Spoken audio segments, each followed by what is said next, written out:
Reckit Ralph Rangnick sacked by Manchester United only weeks after bringing in Erik ten Hag, taking up the Austrian national job and deciding to take a consultancy role where he'd work 6 days a week. Did it ever make any sense? Is Manchester United falling apart from the seams once again? Plus, we're going to talk a little bit about Liverpool and their demise yesterday in the Champions League. Did the Liverpool fans take Real Madrid seriously? Did they really take them seriously? I don't think they did. And Jurgen Klopp, with his ridiculous, baby, petulant, childish, and sore loser style post-match press conference. That stuff's not to do with Tottenham, but indirectly it is, because Tottenham are going places and Liverpool might be on the verge of falling a little bit apart. Their era might be under stress. Plus, all of our transfer news, views, and clues. This is a short one this afternoon, this evening, just because we're all bored. Well, at least I am. Hope everybody's well. This is the Spurs Talk Show. This is Sunday, the 2022 version of May the 29th. Welcome. Let's get it.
Lovely touch from him though. Harry Kane, Lucas Moura, can you do something, please?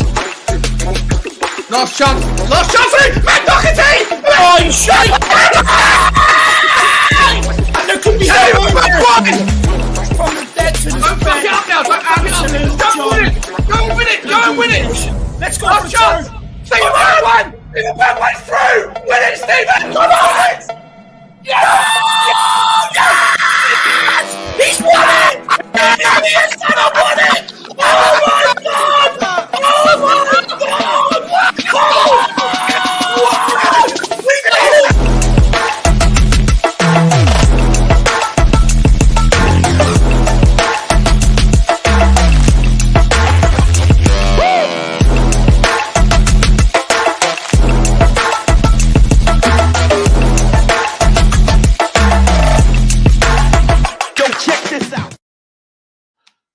Yo, check this out. Indeed. Welcome. It is Sunday. It is the 2022 version of May the 29th. I just realized I did that before the start of the intro. Already made a mistake. How's everybody doing? You're back here with me, Sean Butler, at the Spurs Talk Show for an incredibly impromptu Sunday afternoon session. There's not too much going on, but like I'm guessing a few of you, you're sitting there watching Nottingham Forest maybe get a grip on their place in. I'm just looking at the stadium right now. The stadium's half empty. Maybe those people are in Club Wembley and they haven't got their beers yet. I don't know what's going on, but it's 1-0 to Nottingham Forest. You're back here at the Spurs Talk Show. If you're new here, welcome. If you're not new here, welcome back. My Hoover's in the background. Oh, no. Bear with me 1 second. This is embarrassing.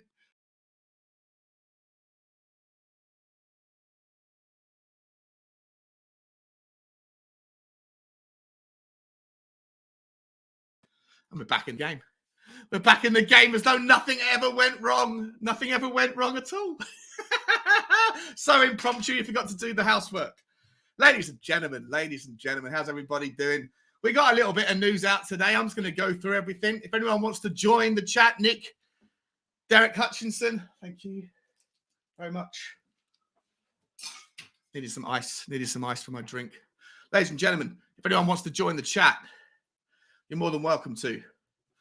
The link is in the description. 36 people watching, 36 people sat at home, no doubt, watching the game and wanting someone to talk to. We're going to go through some stuff. We're going to go through a little bit of stuff. Darwin Nunez. Is he going to go to Tottenham? Is he going to go to Liverpool? Is he going to go to Arsenal? Is he going to go to Manchester United? There's 4, 5, 6 clubs in the Premier League that are all after him. I've got a little clip to show you of reasons why maybe highlight reels are not the only thing that you can find if you look hard enough on the internet. Let me just talk for a second. Let me get people in. There's people in the chat. There's a few people in the chat. Ronan O'Donnell, my bad, is in the chat. Hello, big up, Sean. He says, big up, Ronan. How are you, my friend? I hope you're well. Hope you're really well. Fake Isaac's also in the chat. He says, welcome. More Spurs content, please. That's why I'm here, my friend. There's not a hell of a lot to go through, but we're going to start talking about some stuff in a second. Derek Hutchinson's also in the chat. Big up, Del Boy. How are you, my friend? He says, good afternoon, Sean. Good afternoon to you, Derek. Hope you're well, my friend. Nick Collison, my man, Rangitorino, he's in the house saying, Hoover in the background. Is this a new thing? It is a new thing by accident. I hope you're well, mate. Nick, you're more than welcome to jump on if you're bored, my friend. Hashtag back Conte is in the house saying, watching Spence, not sure if it's what we need. Listen, mate, I completely agree. I've been saying this for a while. Hang on, let me get the lights up on my thing. It's part of the reason why I wanted to go live, actually, Mr. Back Conte.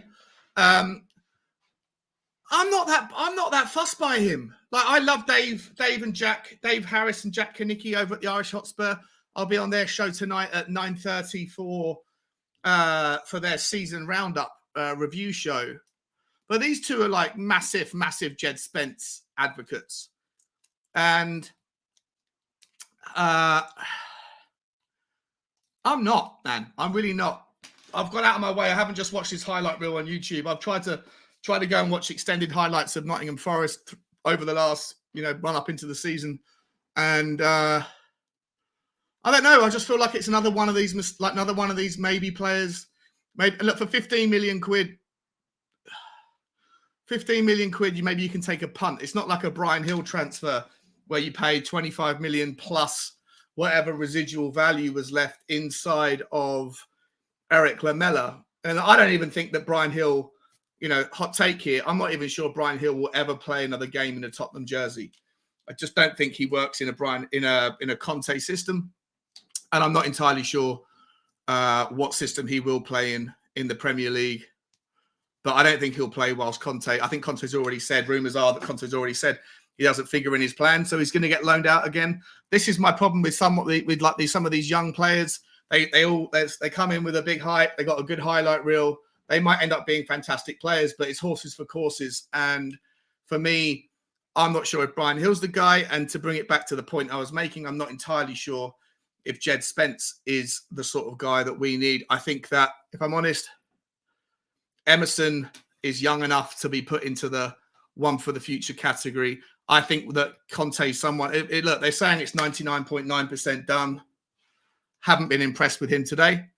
Haven't been impressed with him in most of the games that I've watched the extended highlight reel. We'll get to that in a minute, and I'm certainly chew that over with anyone if they want to come on. But before we get there, Back Conte's also saying Nunez, is so overrated. Well, I'm going to show you some we'll call them lowlights that I found on Twitter. It's pretty funny. You can watch your highlight reels if you want yourselves. You can go and find that on YouTube. No problem at all. But I'm pretty sure I'll be able to get away with showing a Twitter lowlight reel because I'm not entirely sure if anyone's going to be copyrighting me on that one. But if they do, so be it. Calvin Fletcher's in the house saying Spence is a Levy signing. Yeah, I agree. Yeah, he's like 15 million quid, one for the future. I don't know. For me, he doesn't excite me. He just doesn't excite me. Like, I don't know. I'd rather double down on Emerson, give Emerson more time to figure out the right wing back slot. Ever since this man who's about to be shown in the chat, Cody Mack, ever since Cody Mack went and bought the jersey with his name on the back, for me, Emerson Royale has improved drastically. When we needed him, come of the hour, come of the man. And he's a young guy, right? He's 22, 23 years old. So for me, I know they're not the same player or not the same type of player necessarily, even though they're playing the same position. But I'm not entirely sure for me if Jed Spence is how I want to see my right wing back slot lining up in the starting 11 at least next season. Lee from the Lane's in the house. Was crack-a-lacking Lean.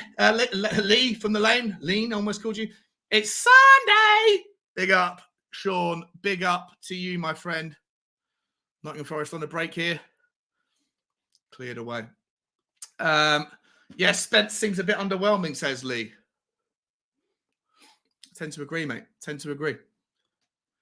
Cody Mack's in the house. Cody, if you do want to come on as well, mate, you're more than welcome. As is anybody else. The link is there. You can join me or I'll just talk to myself for an hour if need be. Golden Cockerel's in the house. He's saying, is he the only person to have the audacity to be named after me?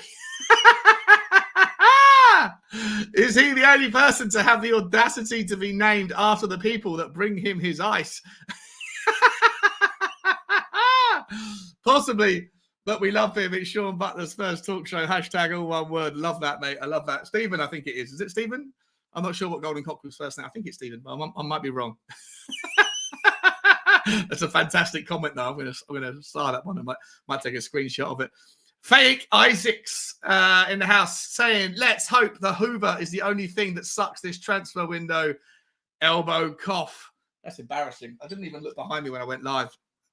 Didn't even look behind me. Out fucking rageous. Smokehouse Stew's in the house. Oh, Smokehouse Stew. What a great name. Oh, Jed Spence has been tackled. No, he does well, actually, to be fair to him. Smokehouse Stew saying, hi, Sean. Possibly the homegrown quota is a big reason we're looking at Spence. It is indeed. It is indeed. Which is something I'm going to talk about because I was looking into the homegrown thing. I still don't fully understand it, Smokehouse Stew. Still don't fully understand it. But as far as I'm aware, the rules as they currently are mean that for the Premier League, at least, you only have to have grown up and played 3 years within a British team before the age of 21. So Gareth Bale, for example, would fit into that model. But the rules are slightly different for UEFA. I think for the UEFA, you have to have, I think there's less numbers that are needed to be in the UEFA homegrown contingent than there are for the Premier League homegrown contingent. But I think they have to be English, not British. But I don't entirely understand it. I'll be honest. Like I've read it, I've read through it, got bored, tried to read again, got bored a bit more. It's not entirely clear. But if we're going to get rid of Harry Winks, then I would imagine that we would need to bring in somebody, either a Jed Spence or a Gareth Bale or someone else to make the numbers, because I can't think of 8 players that are technically homegrown that are over the age of 23 that we could have in our first team squad.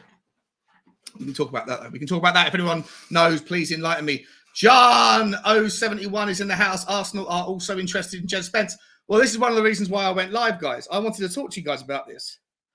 Everyone that we're interested in, Arsenal are interested, Chelsea are interested, Manchester United are interested, Liverpool are interested. It seems like if the play, at least allegedly, according to the news, and I've got about 25 tabs in front of me, so we're going to go through some of them. But according to the news, every player we're interested in, every other player that you would consider, somewhat of a competitor, or Jed Spence gives away a corner unnecessarily there. I'm at 55 minutes and 30 seconds, but by the way, guys, if you are watching this at the same time as I am, we'll come back to it, though, John. We'll come back to it. Mick Hermeluk's in the house saying, good evening, Sean. How you doing? I'm all right, mate. I'm all right, buddy. I'm good. Thank you for stopping by. I'm actually just I was going to spend the rest of my Sunday night trying to get some better graphics, trying to get some like blue and yellow outlines, like the look of luminous and shit, and try and make my my thing a little bit more, punchy before I get the green screen or before I take down, because I'm moving my office downstairs into a whole new wing of my house. Not that I've got a house big enough to have them wings, but just an area in the house that's currently empty. I'm going to be building an entire, like a studio with like chairs and things where people, if ever I have someone round, they can come round and be part of the furniture. Like a lot of other channels do. That's the plans we've got. That's the plans we've got for the Spurs Talk Show. But I'm good, thanks, Mick. I hope you are as well. Calvin Fletcher's saying I don't see how Conte sees Spence as a better option to Doherty, to be honest. Yeah, I take your point, Calvin. I don't know either, mate. Listen, I think that you've got two players in Doherty and Emerson, neither of whom are brilliant, both of whom are capable. One of them is better going forward. One of them is better defensively. The latter, Emerson, has done really well in the last 5 or 6 games. That's showing progress, right? And to me, there's 2 reasons why I don't want to let go of Emerson this summer. One is, I think with a full summer of training, of learning the position, of still acclimatizing to the country and the language and all that nonsense. But on top of that, there's two reasons. One is the training. If he could do like 1 day a week or like 2 hours a day or whatever, he's trained at the point of just basically what we need from him to be more offensive is to be confident, A, running with the ball, and B, running on and crossing a ball whilst running, whilst sprinting, whilst at 60%, jog speed or 50% running speed. To be able to cross the ball that's in front of you that you're running onto without having to break your stride is definitely a very important skill to have. And it's not one that I would say that he has right now. But that's something you can learn. It's something you can learn. The guy's only 22, 23. How old is he? Let me say Emerson Royale. 22, isn't he? 23. He was 23 in January. Plenty of time.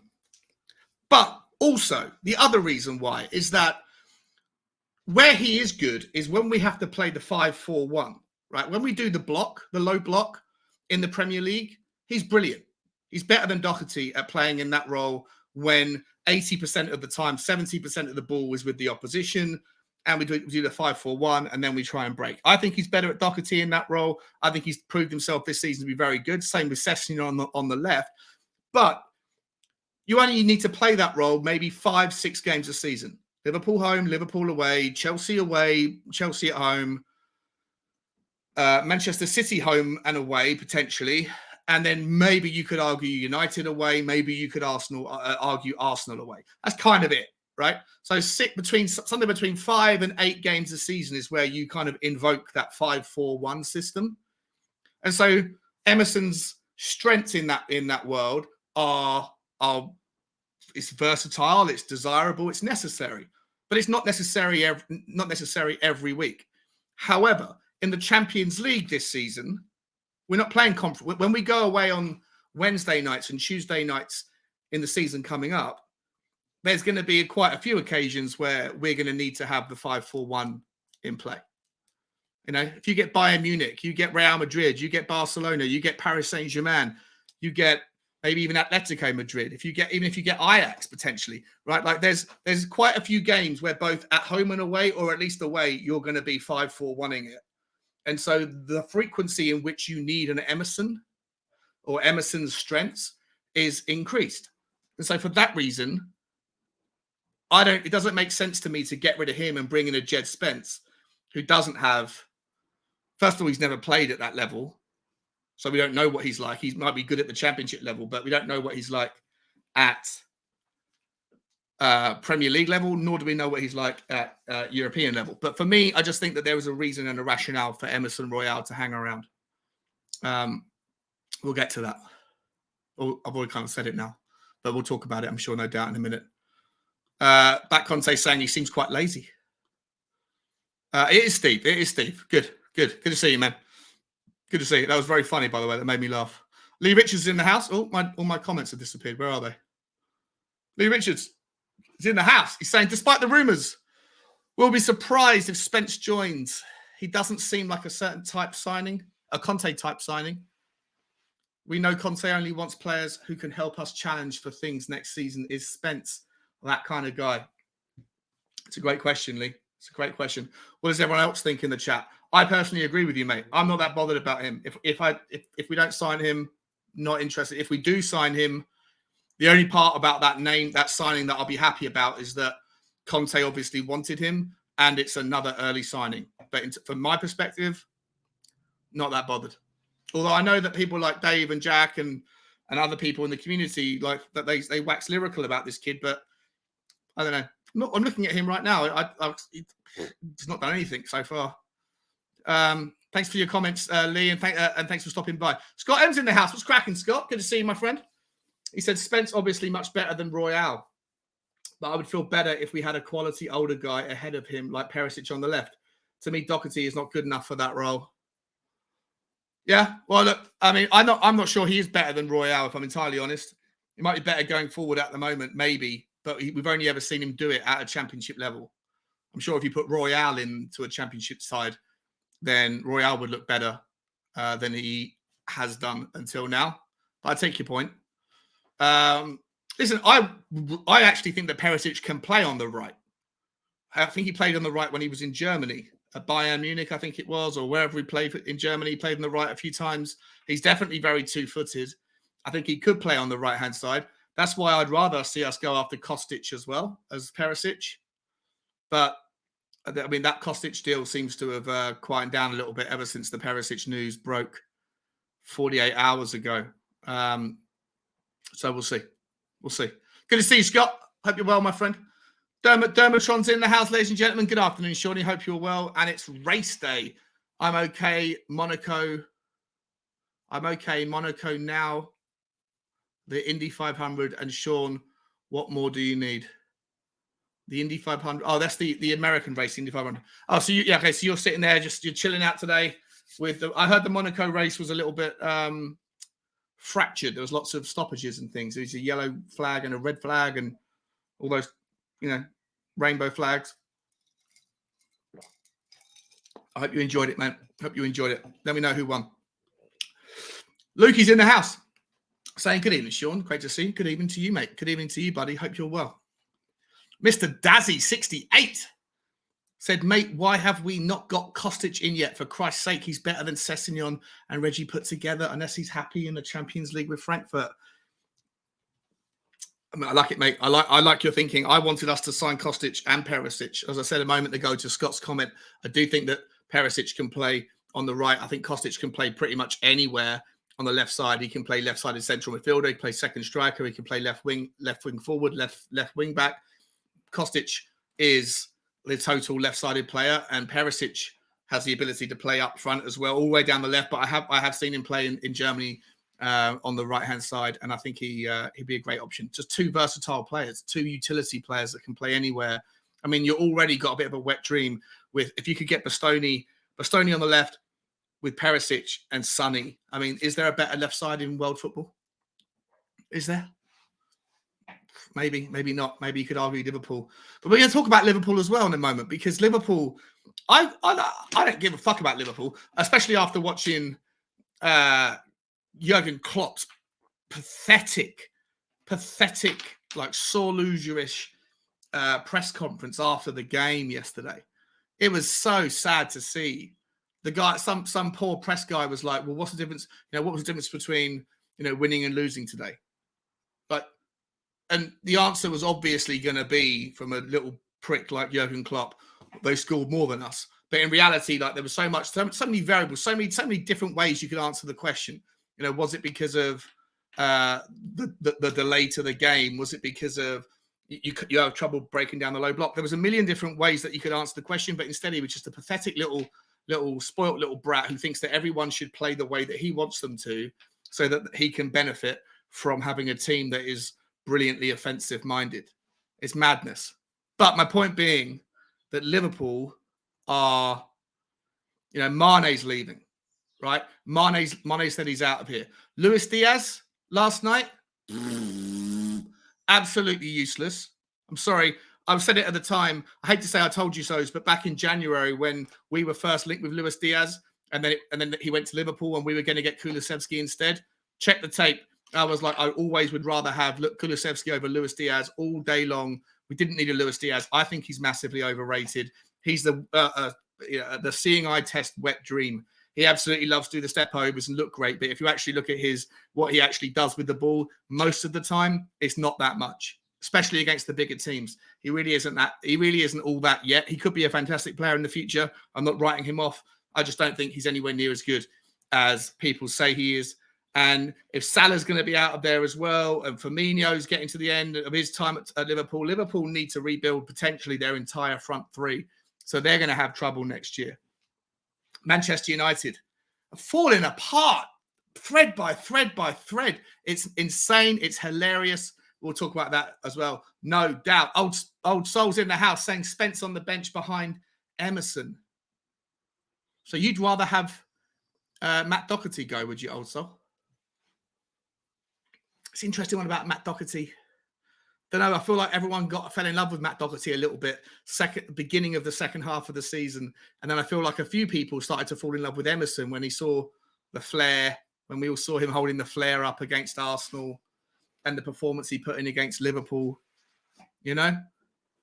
I don't know. It's a really tough one, mate. Who do you get rid of? If if you're going to bring in Jed Spence, maybe you can have all three because he technically is English. He's technically under 23, so you could put him in the under 23 squad and then just play him in the first team. So you're not going to affect your 25-man squad numbers, and you're going to be helped by having the English contingent quota increased. But does it excite you thinking that you've got three options for right wing back next season, and they are Emerson, Doherty, and Jed Spence? Does that excite you? We're building a team here, Old Soul. We're building a team. We've got Romero, one of the greatest young central defenders in world football. We hopefully will have a Bastoni, one of the greatest young footballers in world football, on two sides of a back three. And then who knows whether we might have a De Vrij, like an older, steadier head in the middle, or Eric Dyer, whatever, right? And then you've got Perisic on the left. Hopefully, we're going to talk about the midfield options in a moment. But even if nothing changed there, you've got Skip, Bentancur, and Højbjerg that have done brilliant jobs all season. And then on the right, you've got Doherty, or you've got Emerson, or you've got Jed Spence. For me, it's such a key position. I want to see a key name, a big name. I want to see something more exciting. And what worries me, Old Soul, is that we haven't really been linked with anyone that is of that ilk. We haven't really been linked with anybody that is like a world-class name. All we've really seen is Jed Spence. A couple of little things about Dumfries maybe, but he's not coming back. We literally can't raid Inter for half of their team. So I'm not sure. One second. I'm just not sure how we're going to go with the right wing back stuff. We're going to carry on saying hello to some people. That Cody Mack saying hard to say what Conte would turn Spence into. Conte, but that's a good point. That is a good point, mate. But I still just haven't seen anything. I've not seen anything that makes me go, okay, all right. Apart from highlight reels. And highlight reels, everyone's got a highlight reel. I've got a highlight reel. I haven't, but I could probably find one. Make one. Island Life's in the house saying, yep, they're all trying to jack our targets. They aren't. Well, or we're trying to jack theirs. We're all trying to jack each other's. It's a bit of an orgy, a jack-off orgy. Kevin Fletcher saying, I'm not bothered by Jesus, but I want us to get him just to piss the Arsenal off. Excuse me. I agree with that, mate. I don't know about Jesus either. We can talk about that as well in a minute, actually. We'll get there. I've been going for half an hour. I haven't even got through everyone's comments yet. Jesus, I'm miles behind as well. Let me catch up. I'm only going to call out the people that I haven't seen yet. Gaguma's in the house. Gaguma, how are you? I hope you're well. I was supposed to be, I was talking to Simeon from We Are Tottenham TV this morning. Me and him were going to fly out to South Korea for the pre-match or the pre-season friendlies. And I was going to reach out to you and hope that maybe you could join us and be like a translator, as well as obviously getting to meet you and stuff. It would have been fantastic. But for the games, hopefully we could get to meet some of the Korean fans. But anyway, it didn't work out. I have work commitments that week now, so I can't make it. In other stories that are irrelevant, although I hope that Gaguma would have appreciated, hopefully, the idea of catching up and saying hello. I hope you're well, Gaguma. How is Spence in the air? Better than Emerson? I don't know, mate. I don't know, to be honest. No idea. Scotty M saying neither Doherty or Royale are capable, especially if we want to compete with top teams. Well, then Jed Spence certainly isn't either, is he, mate? I would say. Joe 27's in the house. Hello, Joe. Want Royale sold. He's utter shite. Can't even cross a ball. Yeah. Well, I hope this is the thing. I hope that he could learn. I think he could learn. Cody says he wants Kostic and play Perisic to right wing back. Exactly how I feel. Feel exactly the same. King Huddle's in the house. What's happening, King? He says, I'm watching Spence. I can see the potential of a top wing back there, but I see him more as a backup at the moment whilst Conte molds him. Then couldn't he do the same with Emerson? I don't know. Conte saying he wouldn't sell Emerson either. Scott saying Emerson can't pass. That is a skill needed to play. Maybe he can learn, but he doesn't show anything to think he can. Possibly not. Let me scoot through some of these. Where can we go? Who's we haven't said O to yet? Golden Cockerel. Most half-decent players are being scouted, touted around lots of clubs. Agents and journos all say player X is being scouted by Club X to get clicks, and they just change Club X to suit your search. It's true. Oh, no, he's not lying. Mr. Dazzy68, welcome, my friend. How you doing? Cody Mack, I hope you're okay, mate. I really want Kostic. Let me say who else haven't said hello. Johnny Wade's in the house. Oh, what a great name. Johnny Wade. If you had to pick Doherty or Emerson, who would you pick? At the moment, Doherty. Hopefully by the end of the summer, by the start of the season, Emerson. But, Huddersfield got a penalty there, surely. Surely they got a penalty there, just watching the replay. Yeah, it's got to be a penalty. He's absolutely cleaned him out. Ellie's in the house. Hey, Ellie, it's Transfer News Day. Transfer News Day! Hey, Ellie, how you doing, my friend? I loved your show earlier with the three Spurs boys. Superb stuff. Big boss man. Woo! What's crack-a-lack? What's happening there? What's the referee done? Decision, no penalty?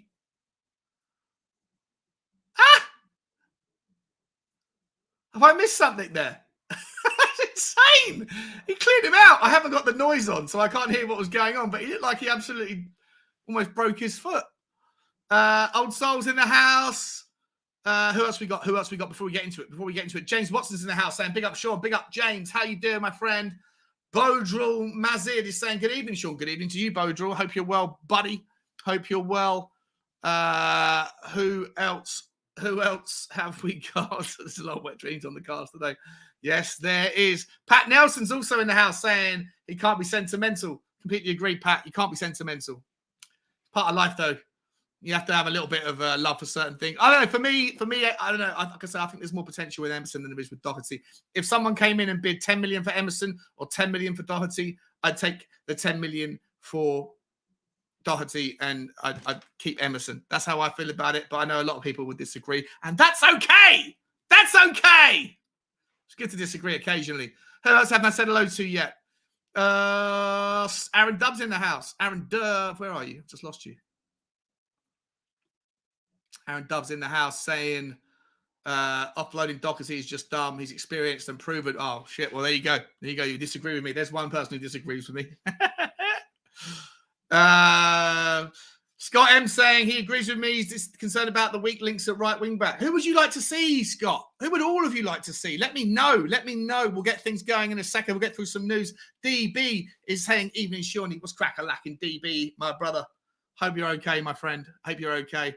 Marlon Green is in the house. Evening, Shawnee. We could possibly have all three and Reggie, the one to make way. Doc and Perisic give options for right and left. That's actually a really good point. That is actually a really good point. I do think that Reggie's going to go. 100%. I believe that Reggie won't play another game in a Tottenham shirt. I think his mind's gone back to Madrid. I think his girlfriend's over there. I think he probably, I think there's something that's gone on between him and Conte at some point in the season. I don't think it's all about injuries. I think Conte doesn't like something about him, and he said something, and maybe he's reacted, and something's gone on. Also, Marlon, I want to apologise to you, mate, as I do to Haz and to Tommy and Ian Meth. When I went on Hotspur Hood the other night, I was like long of 4 or 5 or 6 ciders by the time I even went on to the show.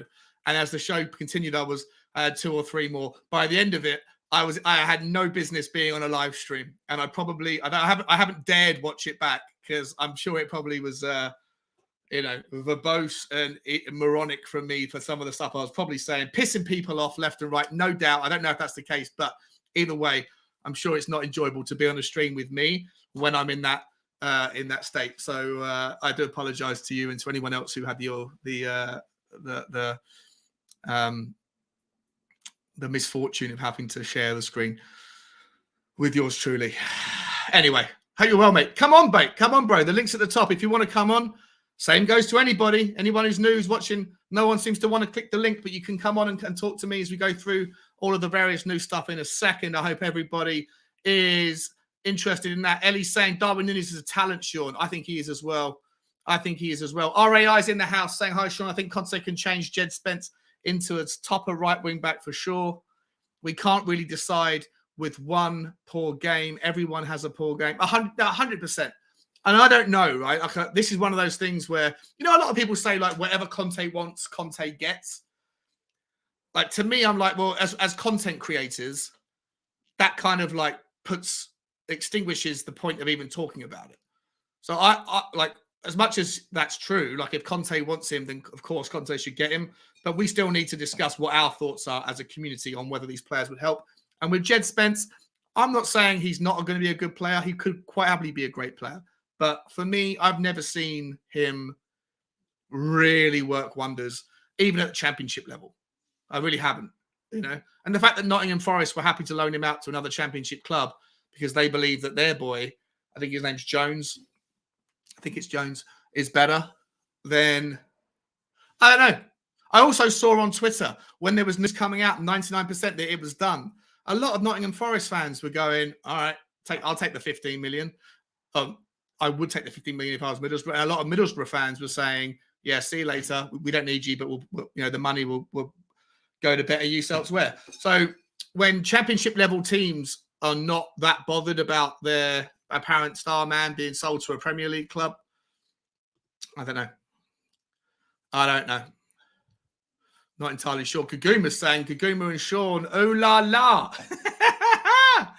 well, maybe. Big up. Yeah, she said, I'm sure it did not work out. Would have been cool to meet up with you and see me. It would have been awesome. Kaguma. He got booked for diving, did he? In that penalty shout. That looked like it was a clear penalty to me. But okay, it is what it is. Lee Richards is saying, don't want any more of that buy players for sell on value nonsense. That's been Spurs policy for years. Expect us to be signing players that will help us challenge for the top two next season and win something. I agree, mate.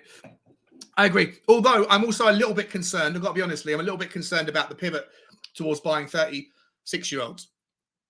As much as Perisic is a good player, and as much as looking at his stats, his age hasn't affected his form. Like, I'm a little bit concerned by the fact that Conte's idea of buying for the here and now doesn't even give us a player that will outlive him as a manager. Because he won't be here in 2 years' time. In all likelihood, he won't be a Tottenham manager. He's never been a manager at the same club for more than 2 years, 2 seasons. So why would we think that we're any different? Unless you buy into the idea that he's dated a lot of clubs and now he's found his wife. And maybe, right? Maybe he could fall in love at Tottenham and settle down and be here for 3 or 4 or 5 years. But if history tells you anything, that's not going to happen. And so he's buying a player that is literally only here for his time at the club in Perisic. I'm not arguing against it. I'm just raising it as a talking point, a thought, something to think about, as whether or not, is that Conte being single-minded to the point where he doesn't give a fuck about the club after he goes? And even if that is the thought process, is that a problem? Like, how many managers want to spend their time training a player who's not quite ready, so that after they've gone, the next manager gets the benefit of that, of that ripening of that fruit. Something to talk about, maybe. Something to talk about. Aaron Dove's celebrating Forest. Hanging on. 82 minutes played. Still 1-0 Forest. I think they could do okay in the Premier League next season. It'd be fantastic to have them back for sure. Louis 2705's in the house. What's cracking? Louis says hopefully we can get both Bastoni in and Spence next week if they are sure targets. Big up, Sean. Big up, Louis. Big up, mate. I hope you're okay. Hope you're okay. DB saying defo pen. I thought it was. Don't know why it wasn't. Dave Tyson saying evening, Sean. Good evening, Dave. Hope you're okay, mate. I haven't seen you before. Or maybe actually that's a lie. I have seen you before. Hope you're well, my friend. Hope you're well. Bertie Hotspurs in the house saying big up, Sean, from East Midlands, so you know who I want to batter next season. 100%. Well, they might not. Oh, another penalty shout for Huddersfield. No. Referee says no. Referee says no. Derek Hutchinson again saying the VAR is utter crap. Is it okay to disagree then, Sean? I'm not going to unless it's really grating on me. Is it okay to disagree with who? With me? You can at your peril. If you disagree with me, I will find you. I will kill you. Of course it's okay to disagree, Ellie. I'm not sure if that's what you're talking about, though. Old Soul's in the house. PSG Hakimi. Don't think we're ever going to get him, as much as that would be great. Do you think we'll end up getting Ndombele until his contract because no other team wants him? Yeah, I think so. I'd certainly think so, mate. I really do. I can't see us getting rid of him anytime soon. It's another penalty shout. Oh, I don't know about that one either. Let's take a pause for a second. That's got to be a pen. The Nottingham Forest player has just trodden on his foot. What's happened? Has he been sent over? He's been sent over to the camera. Has he been sent over to the camera? Drinks break. I'm not sure what's going on. It's difficult to know what's going on when you can't hear anything. I know he's walked over to the goalkeeper who's had a lie down. Pete Doobs is in the house. What's up, Big Sean? I find it a weird time to be a Spurs fan. I've been starting to chat mad shit to other supporters fans about how good we will be. Am I delusional? First of all, big up, P. Doobs. I haven't seen you before, my friend, so welcome to the channel. Really appreciate you stopping by. It's a cool time to be a Spurs fan. It's unusual. But I think it's time to start believing, mate. I feel like everything seems to be like just the cogs are turning, but also not only because of the Tottenham things working, but other things are going badly for other clubs, which is what I wanted to talk to you about. I'm 42 minutes in. I haven't even got to any of the news yet. This is insane. But things like Manchester United, things like, what's his name getting fired? Reckit Ralph. Like, what the fuck was the last 6 months of their club about? What was it about? You brought this guy in to like steady the ship, to be part of a project, to be a consultant, all this crap. He was woeful. He was absolutely awful. Worst, I think one of the worst points per game, like in Manchester United's managerial history. I think if not, like, it's certainly worse than Solskjaer's, certainly worse than Jose's. Like, I'm not even sure if there's ever been a more like ridiculous story as the Reckit Ralph at Manchester United story. It's insane. It's absolutely insane. But we'll talk about that. We'll talk about that in a second. Anybody else? Anybody else I haven't said hello to yet? Anybody else? Rick Todd's in the house saying too much about spending on a right back. Why trust Conte and let him turn them into better players? Yeah, Rick Todd, good to see you, my friend. Good to see you. Spurs related in the house. What's up, James? Hope you're doing okay, mate. Sub only mode. I just had to sub. I think you were sub. Were you not sub? Did you unsub? Did you? You git. You were subbed at some point in the past. Shoot with Dre's in the house saying, I'm okay with it as long as we're not going to buy all old players. 100%, mate. 100%, bro. On your bike, Scott, my man. Number one member. Number one. Always going to live in my memory, my friend. Always. Hi, everyone. Come on, you Spurs. Good to see you, my friend. Eddie Ryan's was from the house saying, where do we think we will finish next season? I think we will push, for the top two. Why not, mate? Why the devil not? I think it's more than possible. And look, I think it depends on what happens with a lot of clubs. I think Manchester City it looks like Manchester City. They've signed so they've got obviously Erling Haaland. They've also got that fella from Alvarez, right? That I had even forgotten that they'd signed. They've gone from having 0 strikers to 2 of the best strikers in the up and coming stakes of world football. Julian Alvarez, who's playing at the River Plate, he was signed in January and has come now, and Erling Haaland. It's madness, absolute madness. It is going to start a decent merry-go-round of strikers, though. So I think Man City will finish first next season, and then I think that Tottenham have got every chance to push Chelsea all the way. I think Tottenham have got I don't think we're going to get close enough to Liverpool. I think it will be Man City first, Liverpool second, probably. And I think Tottenham will be maybe just a few points behind Liverpool this season, But I do expect us to go deep into at least 2 tournaments. I think we could get to, who knows, quarter-final stage, semi-final stage of the Champions League if all things go our way. I certainly expect us to get to a final of one of the 2 domestic cups. And anything more than that, and that would be a relatively good season. But I think we need to win one, don't we? I think if we don't win one this season, I think we might see the end. I don't think you might see Conte next season, which would be a real shame. Osland's in the house saying, can Perisic play right wing back? Yeah, I think he can. I've seen him. I saw him do it at Munich. Or was it Munich? I think it was at Munich he played for a few years back.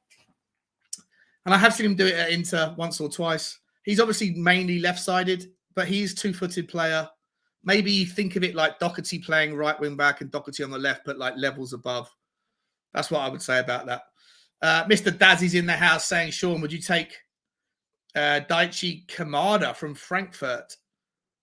I'm going to be honest, Mr. Dazzy. It's the first question that you've asked me, and I don't know the answer to it. I don't know too much about him. I can look him up. See if it refreshes my memory. Japanese fella, right? I don't know too much about him, mate. I honestly don't know too much about him. I'm not going to make a comment on him because I don't know. Would you take him? Would anybody else take him? Back Conte saying another defo pen. 100%, mate. This is ridiculous. It seems to me like they've got away with absolute murder. DB saying the same thing. Are you going to be on the Irish Hotspur tonight, mate? I am indeed, Guy. I am indeed, mate. Yeah, it's going to be a late one. 9:30 p.m. UK time it starts. Going all the way through until the early hours. No doubt. A lot to get on. A lot to get through. Team Mission's in the house saying, hello, Sean. Hope you're okay, mate. I've got to crack on. I've got to get, because I haven't said hello to any, I haven't got any through any of the news yet. I've been going for almost a bloody hour just for the intros. Madness. Good to see you, Team Mission. I hope you're well, mate. I haven't seen you before, so I think this might be a new subscriber. Appreciate you subscribing. Beta THFC. Good to see you as well, my friend. Saying, can't wait for the next season. Come on, you Spurs. Bring it on. Great show, Sean. Appreciate that, mate. I haven't started the show yet. Haven't even started the show. Spence is another cess. Yeah, keep him on the bench. Jed Spence. Who else we got? Anyone else haven't said hello to yet? Pat Nelson, hello, mate. He said, but you got paid well for sure. I'm not sure who that's referring to. I don't know who that's referring to. Dave Raybold is another new guy. Hello, Dave. Good to see you, my friend. Love that old school shirt you're wearing in your what do you call those things? In your profile pic. Big up. I've seen people complaining about Perisic's age. Don't get Spurs fans sometimes. Always something to moan about. Could win the lottery and complain about the colour of the cheque. Listen, I'm not complaining about it. I'm not complaining about his age. I'm just positing 2 things. One is I like the fact that we're not always buying for the future and not now. But I was a little bit surprised about how violently we swayed the other way, because the guy isn't have any more than maybe 2 years left in his career. And the other thing, it was just an acknowledgement, just an observation, is that maybe, is there something to the idea that Conte is only looking for players that will last? Because if Conte wants to stay at Tottenham for 3 or 4 years, if that was ever something that we all desired or dreamed of, then in a year's time, he's going to have to go and figure out the left wing back spot again, right? Because Perisic isn't someone that has got 5 years in his career left. He's got someone who's got 2 max. So it's not a complaint. I love Perisic. I think he's an absolute world-class player and someone that's going to make us infinitely better in that position immediately. So I'm very happy, but just positing, I think it maybe casts a little bit of light on Conte's intentions post next season, which is why I said a moment ago, I think we have to win a trophy next season to even have a cat's hell's in what's the phrase? A cat's chance in hell of him staying for a season more. Because if he doesn't win something after season 2, he certainly won't stay for season 3. But I'm okay with Perisic for sure. But I do love your analogy. It's very funny, mate. Very funny. Good to see you, Dave. Lazy Eight's in the house. Nicky boy, what's going on? I hope you're well, my friend. I hope you're well. Good to see you, buddy. Good to see you. I hope your wedding seasons in New York haven't taken their toll on your finances or your liver, kidneys, your headaches. Hope you had a good time, my friend. Hope you had a good time. Right. Where did I get to? Anybody else new? Oh, my God. Aaron Dove. Mate, my man. New member. Number 4, bro. You're number 4. Thank you so much, Aaron. Absolutely adore you, my friend. I'm going to be doing I'm going to be sending out weekly call-in shows, although I don't know how necessary they are right now because the link is at the top of the stream and no one wants to come on and say hello to me. I don't know why. I don't know why everyone wants to listen rather than talk. But Aaron, I really appreciate you, my friend. You've made my day, mate. Made my day. Thank you so much, man. Pretty appreciate it. This channel is going to be doing a lot more content, a lot more different things, hopefully new things. And I won't let you down, man. I appreciate your support so much. So I'll be up in my game as much as I possibly can. He said, I've only become a member because I have a fever and I'm delirious today. Okay. Well, if you want to cancel tomorrow, I don't mind. It's fine. But I do appreciate you anyway. I hope you feel better as well, man. I hope you feel better. That's sad to hear. I really hope you feel better. 3 minutes, 2.5 minutes left in the game, boys and girls. And Forest are hanging on. Imagine how you'd feel if you were Huddersfield right now, right? You've been robbed of maybe two decent pen chances, and now you've got to spend the whole next season playing amongst the second tier again. Like you had it all last night. You probably had sleepless nights going, this is it. I'm going to make it to the big time. I'm going to make it to the big time for my family. Been working hard. And then this happens.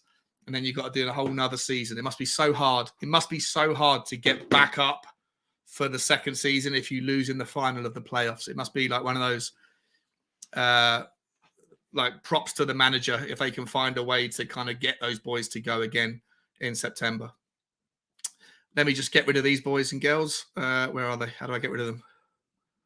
Block user. Sayonara. Although if you are interested, you can get naked girls on naked-hd.xyz. Gaguma knows about Daichi Kamada. I'm not even sure if I'm saying his name correctly. Daichi Kamada. Block the spam, Sean. It's been blocked, buddy. It's been blocked. Rick Todd's in the house saying Forest subbing their goalie. Did they? Did they sub their goalie? Oh, because he was injured though, right? He got injured. Yeah, okay. Yeah.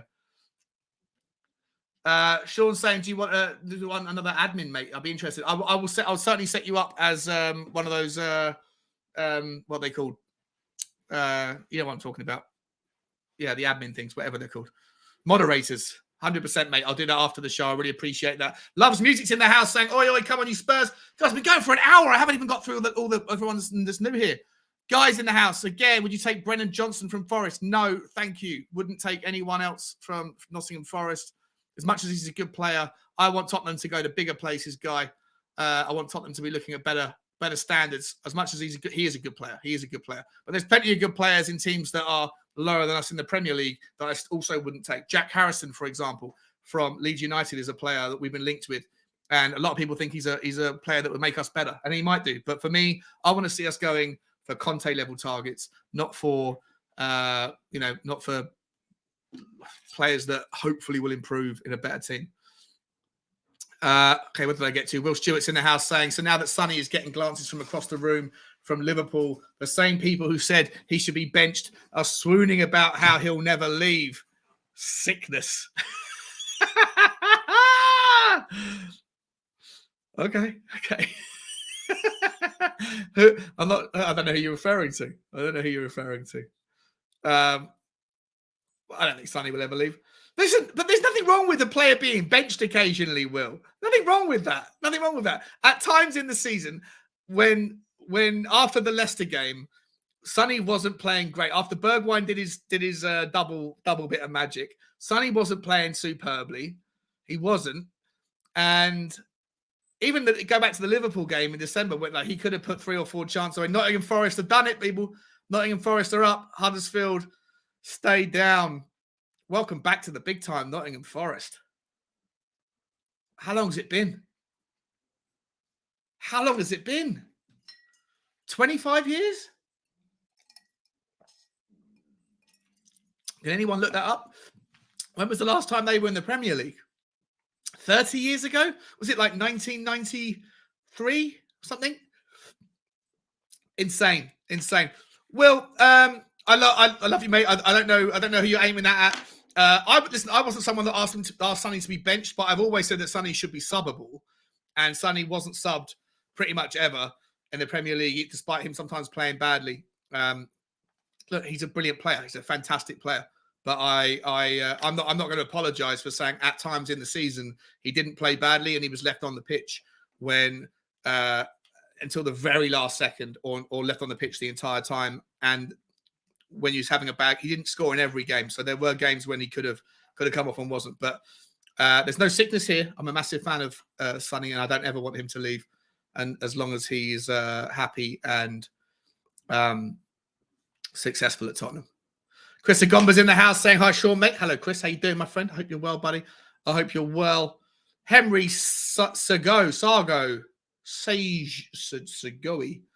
Don't know how to say your name, buddy. I hope you're well. Thanks for stopping by. I think you're a new subscriber as well. Welcome.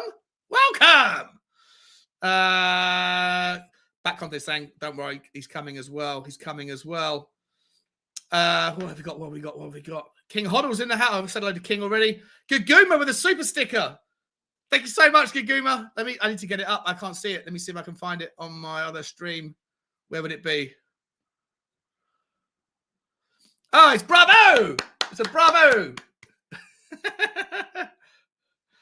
Amazing. Thank you so much, Kaguma. I really appreciate that. I'm not sure what that's the Nottingham Forest, is it? That's for Nottingham Forest's efforts. 100%. Will Stewart said he's already blocked them. Thank you, mate. I appreciate that. Chris is in the house as well. Saying big up, Sean. Big up, Chris. I pronounced Daichi Kamada. Hope I did it a good job. Thanks, mate. Who else we got in the house? Oh, the folks on Twitter, Will is saying, where's Ben Kaufman? Ben Kaufman's in the house. Big up number 2. No, number 3. Big up number 3 member of the show. How you doing, Benny boy? I hope you're well, mate. Come on, mate. Come on. Anyone who wants to come and fucking join me, fucking join me. 120 people on YouTube watching this right now, and there's the free pass to come and have a chat with me. No one wants to. Fucking hell. Don't know what else I can say. All right, I'm going to get to the news. I'm going to get to the stuff now. Have I said, is there anybody else that I've missed out on? Have I missed out on anybody else? No. Everyone is now. Oh, Stevie Fraser's here. Big up the chat. Still drunk on Klopp's salty beers. Take Jurgen Klopp. Fucking Jurgen Klopp, right? What on earth was that? Did you see the press conference, guys? Did you see it? When he was asked, people were asking him, some guy in the thing was saying, what was the difference between winning and losing today? I think I mentioned this already, haven't I? I'm repeating myself. But just the answer was just full of like disdain and sulkiness. He thinks that everyone should play football in a way that allows Liverpool to benefit. It's so pathetic. I can't stand the guy. I'd get over it if he came and joined Tottenham when Conte leaves, because he's one of the best in the world. And I'm sure I'd fall in love with him when he's defending Tottenham like he defends Liverpool and stuff. But generally speaking, whilst he's nothing to do with Tottenham, fucking hate him. I absolutely hate him. Right. Let me start by showing you this.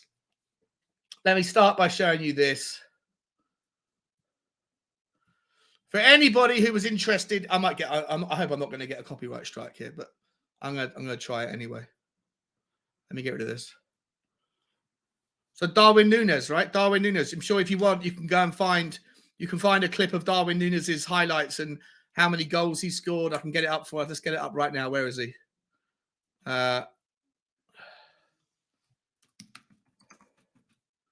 Darwin Nunez.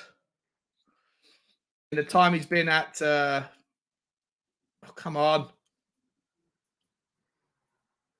No, fuck that. I'll come back to it. Oh, I've got someone in the chat. I've got somebody who wants to come and say hello. I got some support. Ladies and gentlemen, let's find out who it is. All right, next contestant, spin the wheel again, please.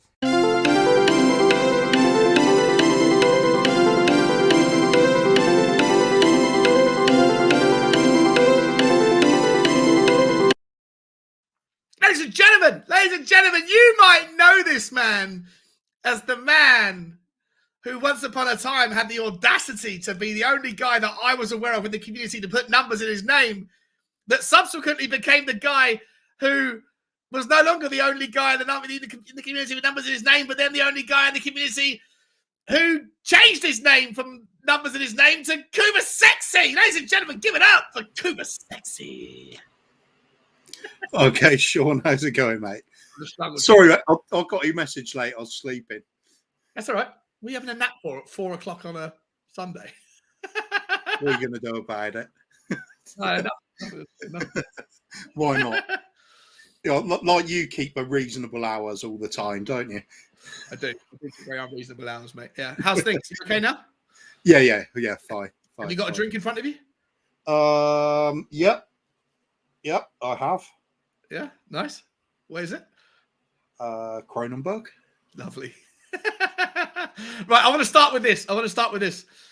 So everyone's seen Darwin. Or if you're interested, everyone can see Mr. Nunez's highlight reel. Have you seen his low light reel? Let me get it up. Yeah. Oh, sorry, wrong show. All right, 1 second, ladies and gentlemen. 1 second, ladies and gentlemen. Oh, a second. Let me get rid of that. That noise will get me done for sure. This is Nunez, the guy who's either going to join Tottenham, Arsenal, Manchester United, or Liverpool. This is the reason why you might not want to sign him.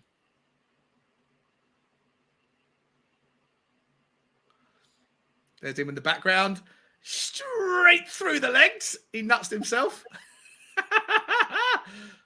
Touch of a rapist.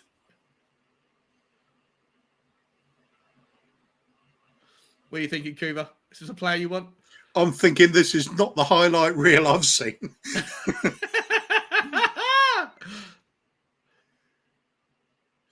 Yeah, just absolutely shocking.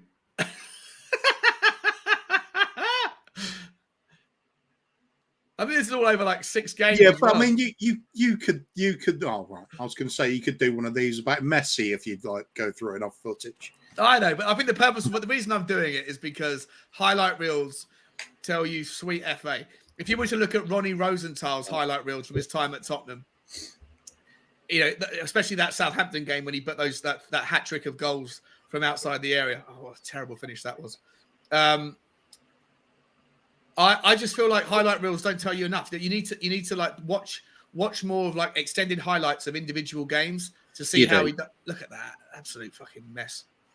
And don't get me wrong, if he came to Tottenham, I'd still be super excited. So I'm not going to do any more because I don't know how much I've probably already been screwed by a copyright. I'll give another example. There's player I really like, Divine Wrench at Ajax. He's a youngster, a wing back, and he's one of the most exciting players I've seen. Just broken recently into the Dutch national team, and he's like one of the next big things.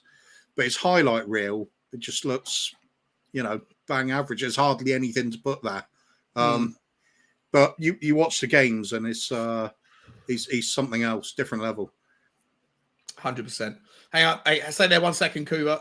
We've got another guest, one of the new members, ladies and gentlemen. Let's find out. I actually need to add him to the guest list right now. All right, next contestant, spin the wheel again, please.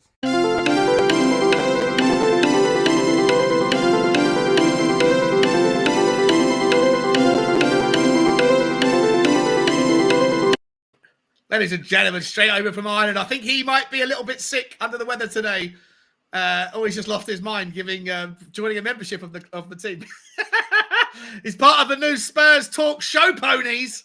Welcome, Mr. Show Pony, Aaron Dove. Dude, what do I make of that? Yeah, like I said, I'm a little bit delirious, have a little bit of a fever, but I thought if Kuva's going to come on, I better bring some balance to the force. But I'm wearing my kimono, my dressing gown, so yeah, I'm not going to turn on the camera. You have a kimono? Well, it's a Yakuta, Gogama, correct me, male kimono. Yakuta, I forget the name. But, yeah. Is it like a silk, like a black silk one with dude. Back of it? No dragons. I'm not that type. Okay, I've got the Tottenham tattoos, but I don't wear a dragon kimono. All right, it's it's damn sexy, mate. I was gonna say it sounds it. As long as it's comfy as well. Monsuki, I think. A Monsuki. It wasn't that the teddy bear that we used to have back in the 1980s. Yeah, that's it. And you'd wear it. Yeah.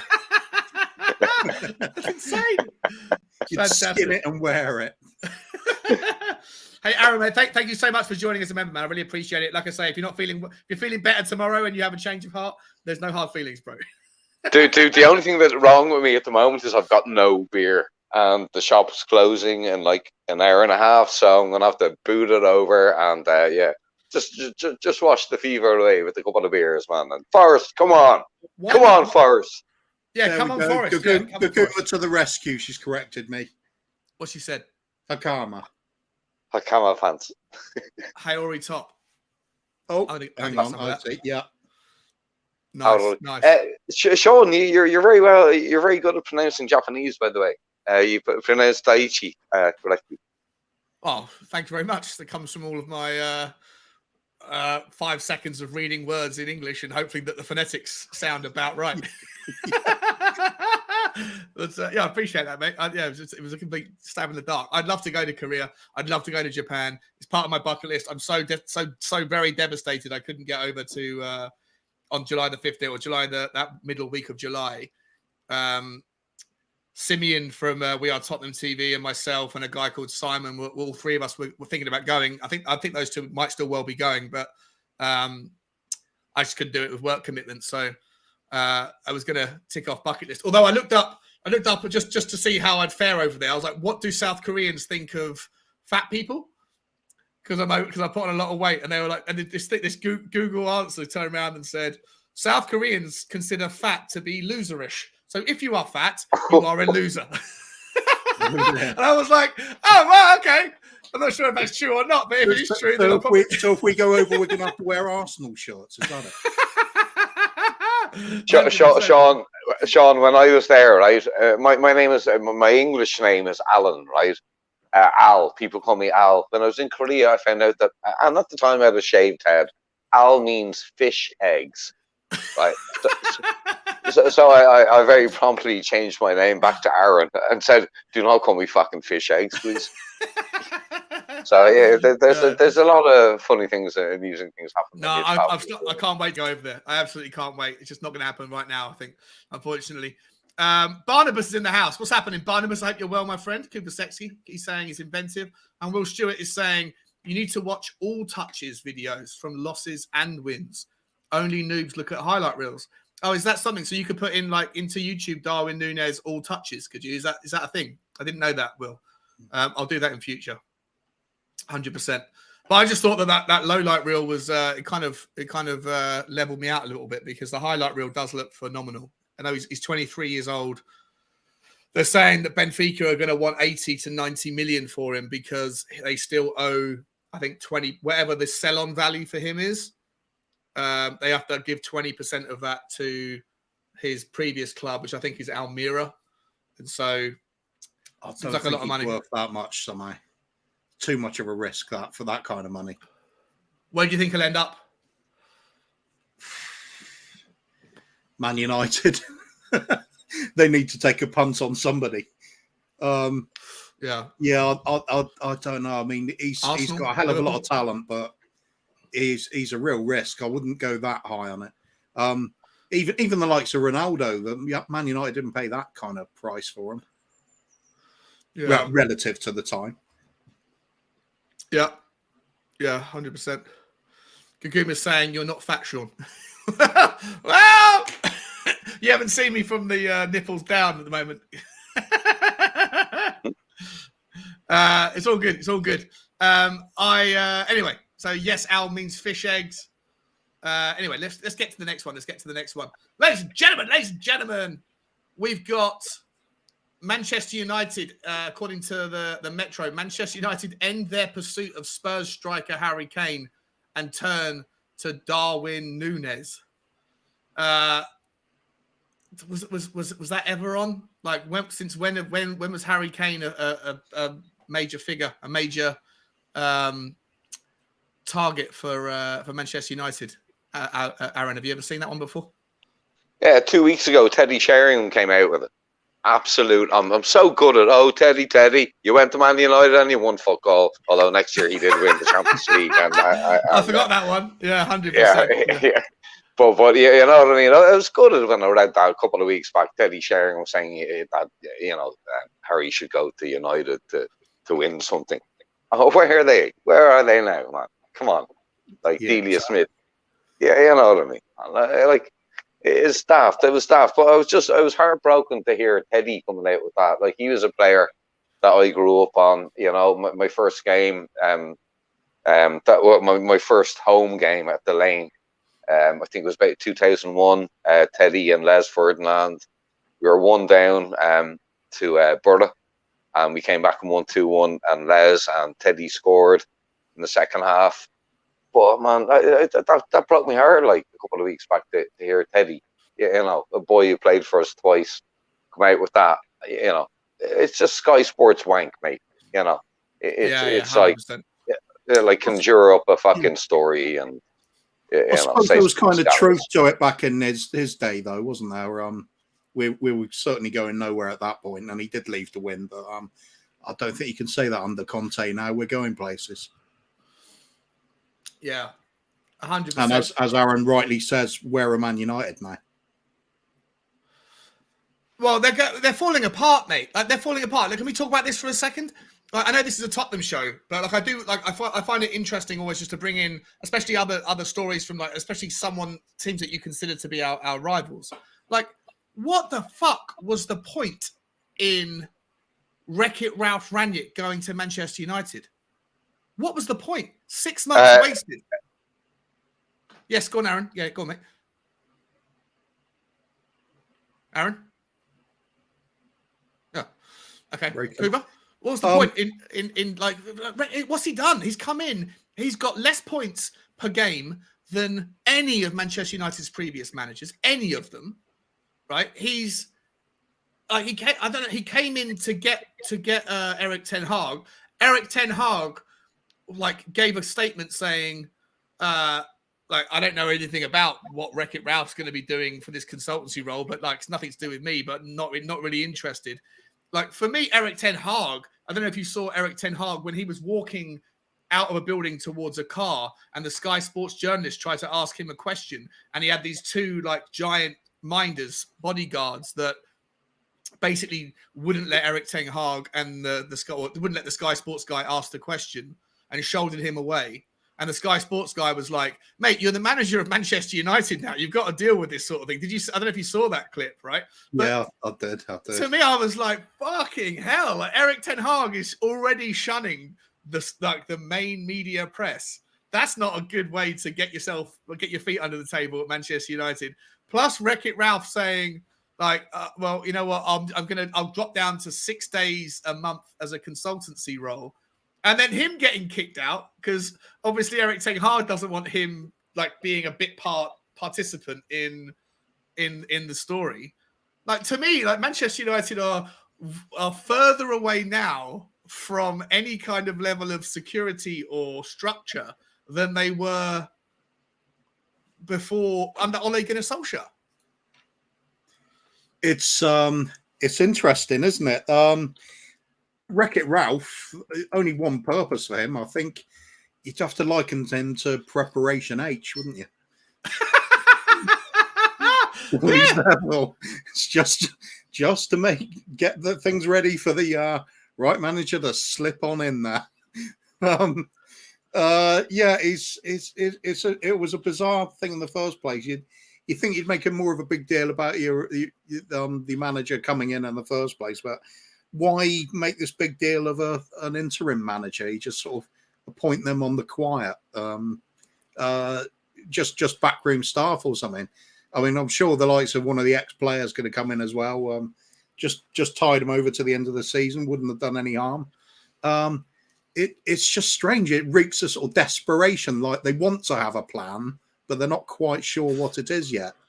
And Ten Hag's already looking uncomfortable, which is can't handle it. Frankly, hilarious. It's hilarious. Like I genuinely, I was listening to the Football Terrace earlier, and the guy, he's obviously a Man United fan, Terry. He had a few of his, Man United supporters on, or subscribers, or members, or whatever. And the toxicity, they're talking about the Glaziers, like the way that some of us spoke about, Levy, or do speak about Levy, and they're talking about like Reckit Ralph as being an absolute disaster. They're talking about Erik ten Hag as already letting the team down and not being ready for the gargantuan task of representing the figurehead of a club as big as Manchester United. Like, their fans are not happy. Their fans are not confident. Their fans are not settled. They're not excited. They are terrified. They're fucking terrified. It's hilarious, Kuba. It's absolutely hilarious. I mean, Ten Hag's stepping in from a job where you are given time and you are allowed time for the youngsters to bed themselves into the team. And he knew what he was doing there. He's coming to a completely different environment now. He's going to want... Wait, Kuba, can I just take a second, just for 1 second, because I feel like I don't want to. I've heard myself say it as I was saying it out loud about what the blog said about Koreans thinking about. I'm not making any aspersions or any suggestions of that. I was just reading out what I read, literally the first answer on a Google results page. I absolutely love Korean people, and I'm sure they love fat people. So I'm not. Please don't take what I said in the wrong context. It was just a joke. But yeah, I do talk from the nipples down. Hashtag all one word. Hashtag no cleavage. Some cleavage. Sorry, Kuba. Anyway, you were saying it.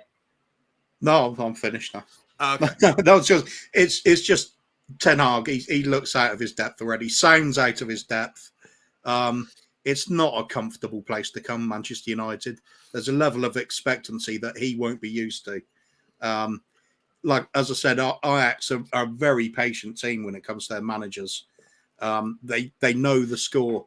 Players get sold on for big money to keep the club going. It's part of the way they do things. So they're allowed time for the youngsters to bed in. It doesn't always work. They even allow for seasons where there's a dip and they don't win the league one year because they know the youngsters are coming through the next year or the year after. You don't have that at Manchester United. It needs to be right now. For them fans and their owners, it's overdue. They should be up there at the top already. And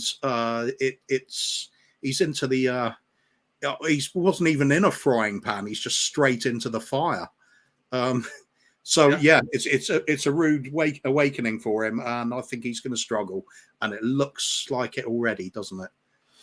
100%, mate. 100%. I wanted to bring up this. I'll come back to this one in a second from Kutlona Pena about how much money that they will make for Nottingham Forest. But I actually wanted to bring up Bob Spurs here. He said, I questioned the very thing on a stream a few months ago and predicted he'd be crap back in December.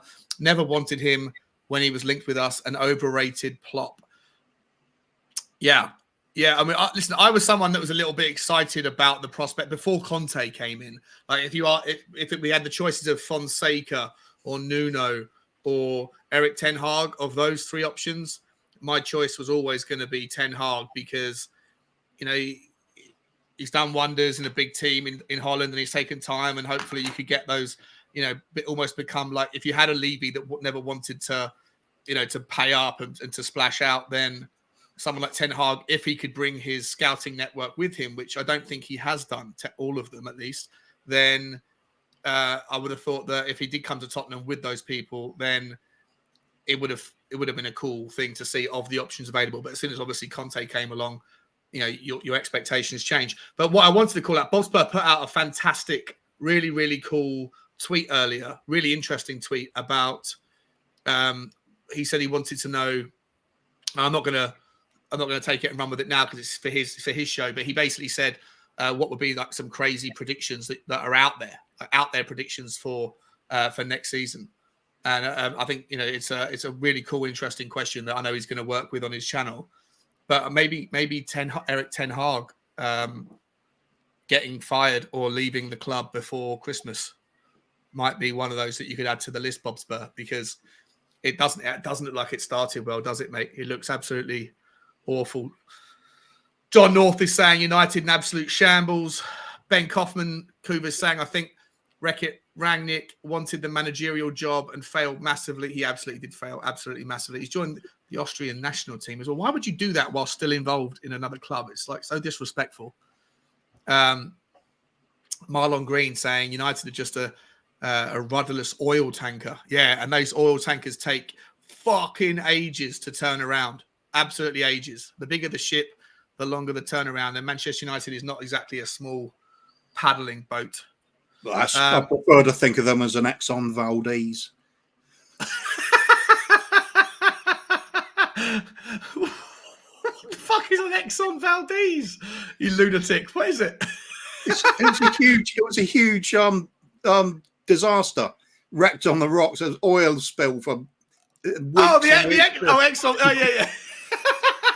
I presumed Exxon was like the oil company, but I was like, well, it's like that's a very specific name of a very specific boat. I'm not sure. That's what I could think of at the time. There's been a few, hasn't there? Wow. Stuart Austin's in the house. What's cracking, Stuart? Good to see you, my friend. He's saying Wally with a brolly getting the Man United job. Eugene's also in the house. Hi, Eugene. What's cracking, my friend? I haven't seen you. He's also said Forest is back in the Premier League. They are. When was it? Do we know when the last time they were in the Premier League was, Kuba? Was it like 1993, 96-ish, something like that? Was it? Yeah. Cloughy finished, and then they had I've forgotten his name now. Oh, somebody took over. Cloughy took them down initially, then they bounced back up, and then they fell away again. Thing is, with Forest, they were always a small club. Brian Clough did the impossible with his level of success with them. And they've fallen away and become a smaller club again. But a bit of a shame, but they always had that brilliant period of history with Cloughy. So it's a kind of nostalgia thing to see them come back up again, I think. Yeah, I hope they do well. It'd be great if they. Oh, you know what? Though? I would have been equally happy to see Huddersfield come up. Would have been nice to have a first teamer. First timer. Something a bit of a change, isn't it? Aaron Dove had to drop off. He had a phone call. Cut him off. You can come back on, mate, if you want. Always welcome. On your bike, Scott is saying it's 1997. Marlon Green saying 1999. It's been a while. 25, 26, 27 years, something like that. 23, 24 years. Luke, Eugene's saying 23 years ago. Yeah. Nice. Good for them. Right, mate. Let me move on to the next story that I wanted to get to. And it's about Will Stewart's man, Winston McKennie. Journalist Giovanni Albanese of La Gazzetta dello Sport, which I think are like the Times or they're like a decent outlet. They're a very, tier one outlet. But they said they made a new teasing Tottenham Hotspur transfer claim involving Juventus midfielder Weston McKennie. After manager Antonio Conte guided them to a top 4 Premier League finish, securing the riches of Champions League football, it was then announced Spurs have got 150 million. Blah, blah, blah, blah, blah. Where is it? Writing on Twitter, Italian reporter Albanese has now teased a Paratici bid for McKennie, imploring supporters to stay tuned. He explained Paratici would also bid for McKennie. Stay tuned. Could also bid for McKennie. Sorry, stay tuned. Anything else to the story? McKennie is part of the MLS Football Expert, is a supremely underrated attacking threat and pressing machine who has what it takes to be a truly elite midfielder. Doesn't make any sense, but we'll get the point. Weston McKennie. Kobe Groove. Is he someone... Let's talk about midfield for a moment. Let's spend a few minutes talking about midfield, right? We've got Kulusevski. We've got Bentancur. We have Skip coming back from injury, hopefully. We have Højbjerg. That is essentially it. If we're going to get rid of Harry Winks, and there's rumours today that 15 to 20 million quid bids have been launched from 2 or 3 clubs. So it looks like if we want to get rid of him, which we hope that we do, then 15 million quid, somewhere between 15 and 20 is what we can get for him. Maybe more, but probably not. So that's great, right? Get rid of him. But then we have a problem still in midfield, don't we? We don't have enough midfielders, central midfielders, even just like defensive central midfielders, just in case you get 1 injury or 2 injuries, which of course you will. Is Weston McKennie the guy that you would like? Derek Hutchinson is saying Bissouma. Why has Will got his face in his hands? Have I said his name wrong? No, it's Weston McKennie. Maybe it's about Bissouma. I don't know. I don't know why. I don't know why. Because afterwards, I don't know. Will, have I said something wrong? Said something to offend you? But Bissouma as well. But how would you feel about it? Who would you like to see realistically if we have let's say 40 million quid to spend? I'm not talking about an Emerson. I'm not talking about a Gareth Bale. I'm not talking about one of those players. I'm talking about someone to sit in the middle and fight for their place alongside Skippy, Højbjerg, and Bentancur. Who would be your number one choice? Well, I'd start off with saying I don't think we need an Emerson or a Bale. It's not that kind of setup in the midfield. We won't be using a sort of out and out number 10. Even if we get another striker, and if this Kane can play that sort of deeper role of the 2 strikers, if you play a couple up front and a 3-5-2. So I think the kind of midfielder I want to see is the box to box, very aggressive, terrier-like midfielder.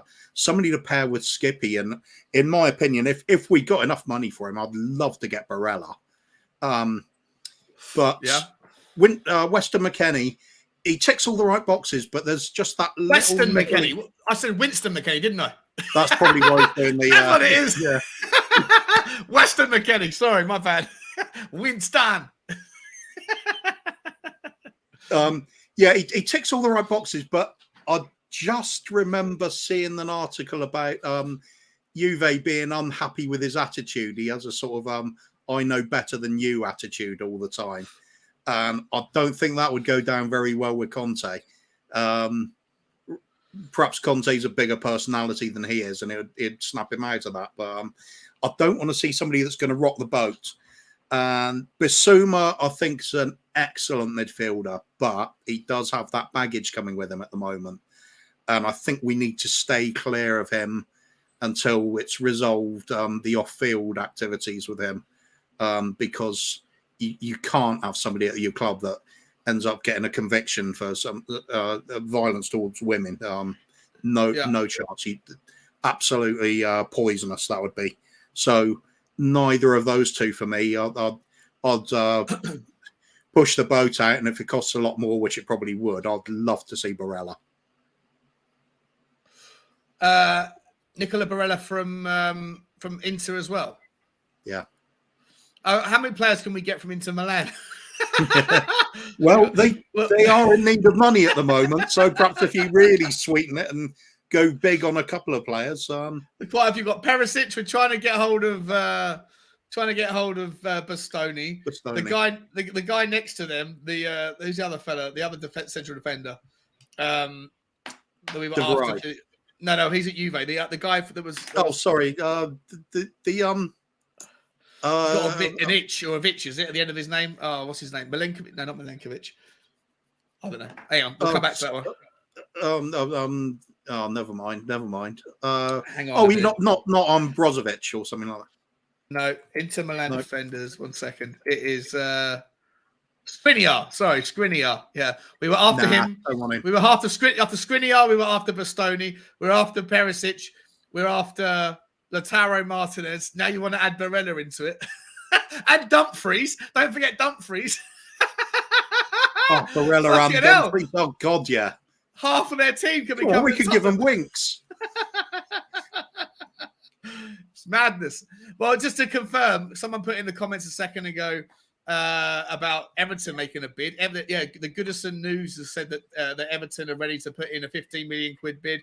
But Tottenham and back.com are saying that Tottenham have named £25 million as the price tag for the exit-bound England international. According to the Daily Mail online, they're asking for 25 million. So Daily Mail says we want 25, and Everton, Southampton, Wolves, Brighton, Newcastle are all teams that have been linked with putting in a bid of 15 million.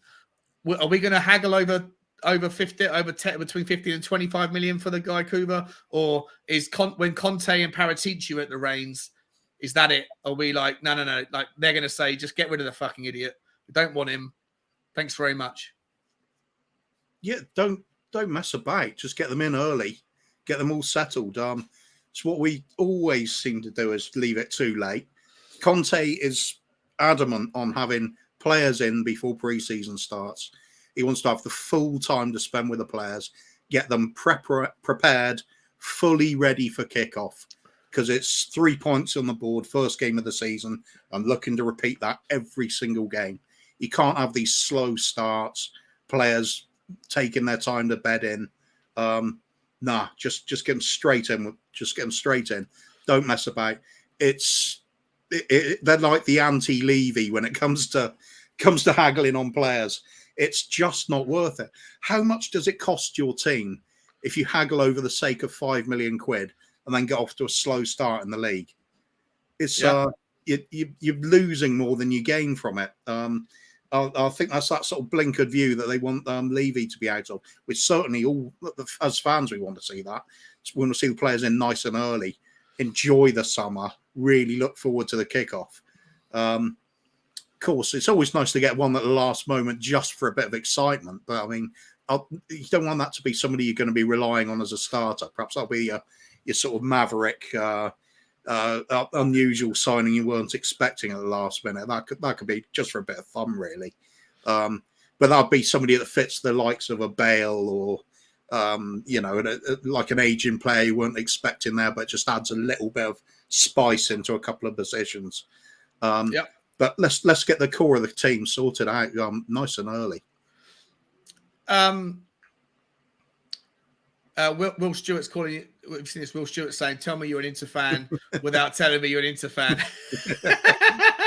Yeah, there's a lot of players I really do like there. Obviously, they're a great team. They're a great team. 140 people watching, ladies and gentlemen. Only 79 likes. Not that that's a bad ratio at all, but if any of you haven't hit the like button, would really appreciate you just massaging it or brutalizing it. Do whatever you want to it. Just please hit it if you can, and that would mean the world to me. On your bike, Scott saying 15 million for Winks is 15 million too much.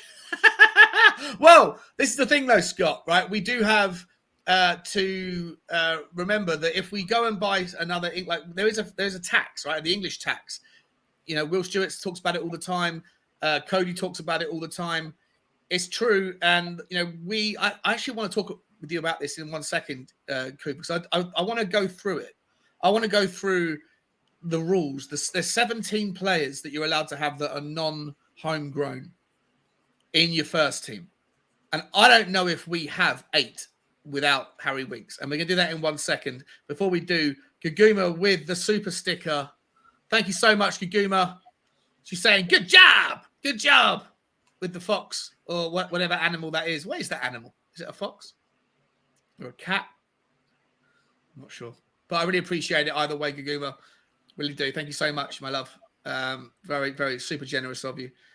Thank you so much. Means the world. Marlon Green saying Paratici will take the 15 million quid. Levy never would. Exactly. This is the thing, Marlon. This is why I'm wondering now whether or not it's good times, right? We're not going to nickel and dime over and miss things, both ingoings and outgoings. We're going to just get them done, and hopefully we can find ways. The other thing I wanted to ask you, actually, so here's the 2 topics I want to ask you, right? before we get into the new player news, because I've got some news about this fella Alex Scott from Bristol City, who people are saying is the next Jack Grealish, the next £100 million player, and Tottenham have been linked with him and apparently are odds-on favourites to get him. I don't know if you know too much about him, Kuba. Have you seen Alex Scott? Sorry, which one was that? He's Alex Scott from Bristol City. He's 18 years old. He's been linked with us. He's been with us quite a bit over the last couple of months, but he's an Heard England the youth name. I know international. nothing about him though, to be honest. Yeah, okay. I haven't looked at the highlights, the lowlights, or the all touches on him. But I keep seeing this being him being linked with us. Today's from the Bristol World, but before it was in Daily Mail and the Sun. But again, he's not going to come in and he'll be someone that if we did sign him, we'd be. By the way, perhaps lowlights should be the new thing for the show. Just it's the funniest way to look at the players, isn't it? 100%. Yeah, it'll turn you off everybody. Turn you off even Haaland, no doubt. So we'll deal now with this. Like, can you think of who are the 7 players, right? Let me make a list.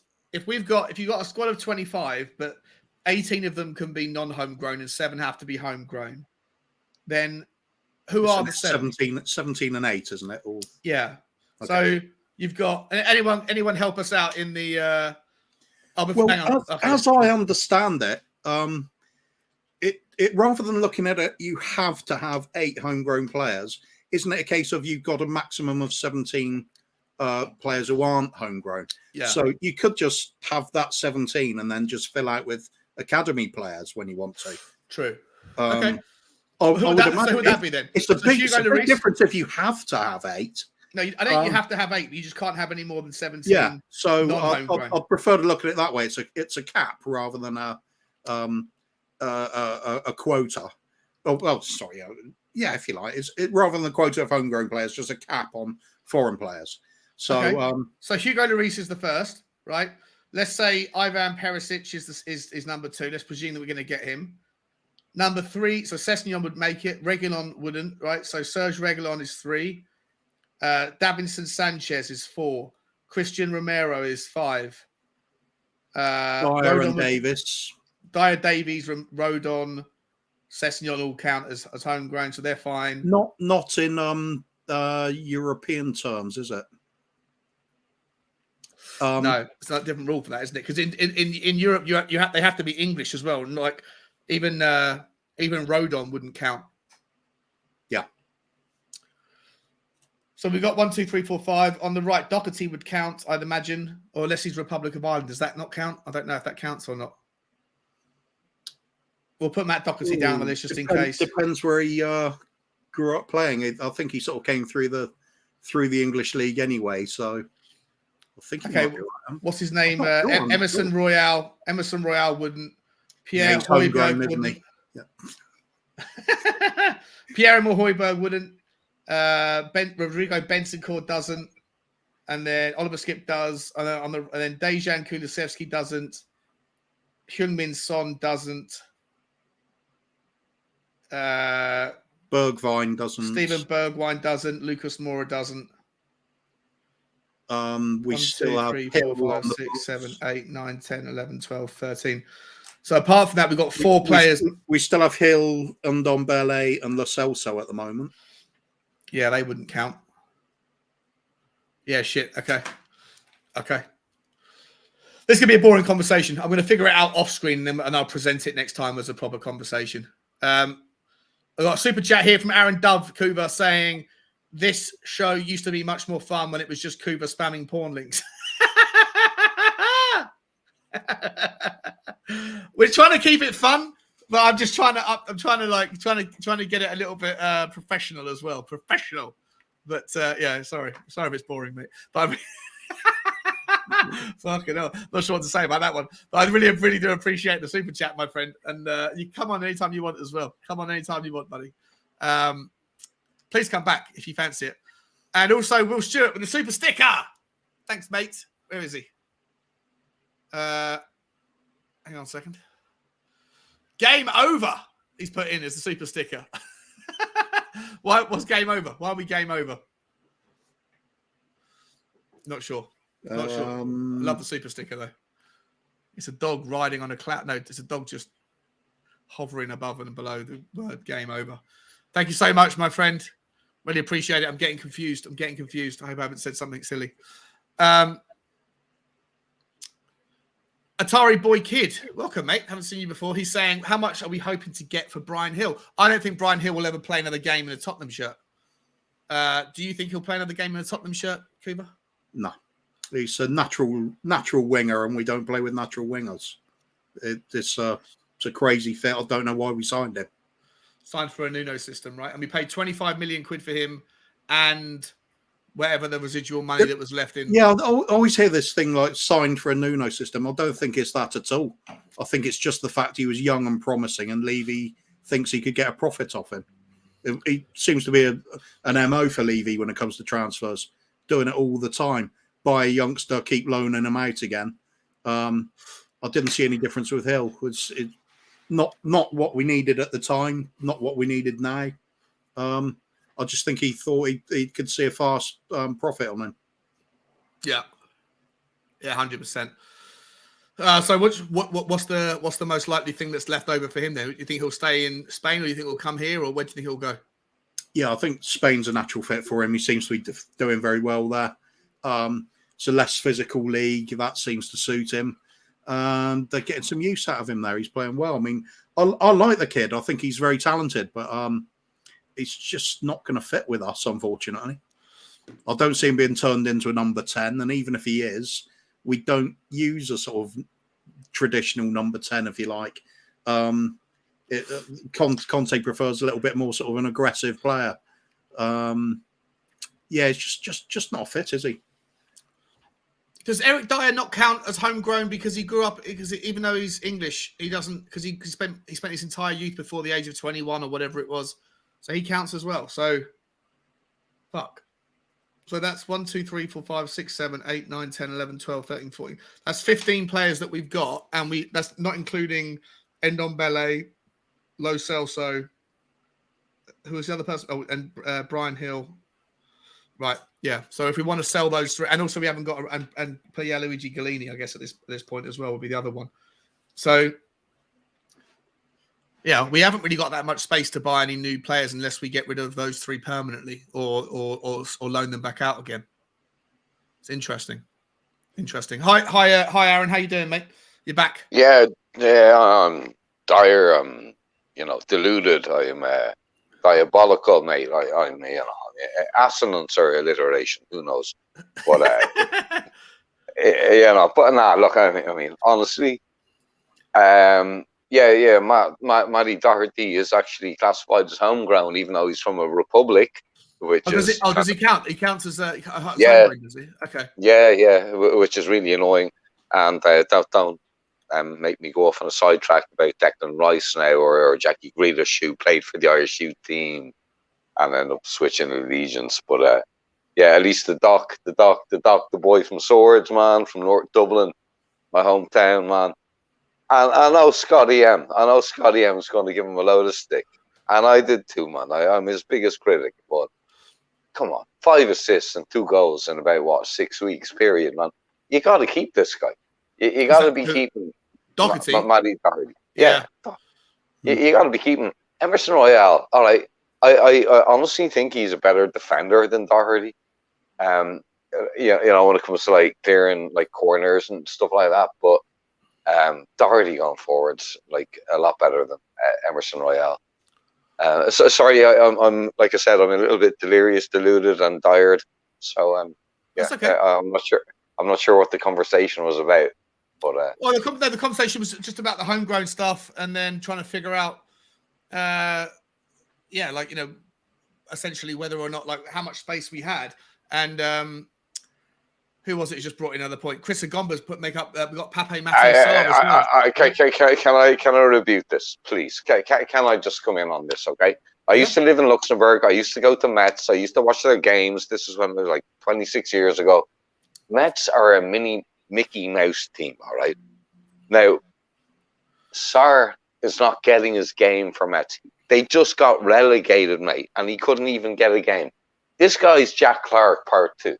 I mean, this guy's another signing from the French league, right? And Unji and Nkudu and Ndombele.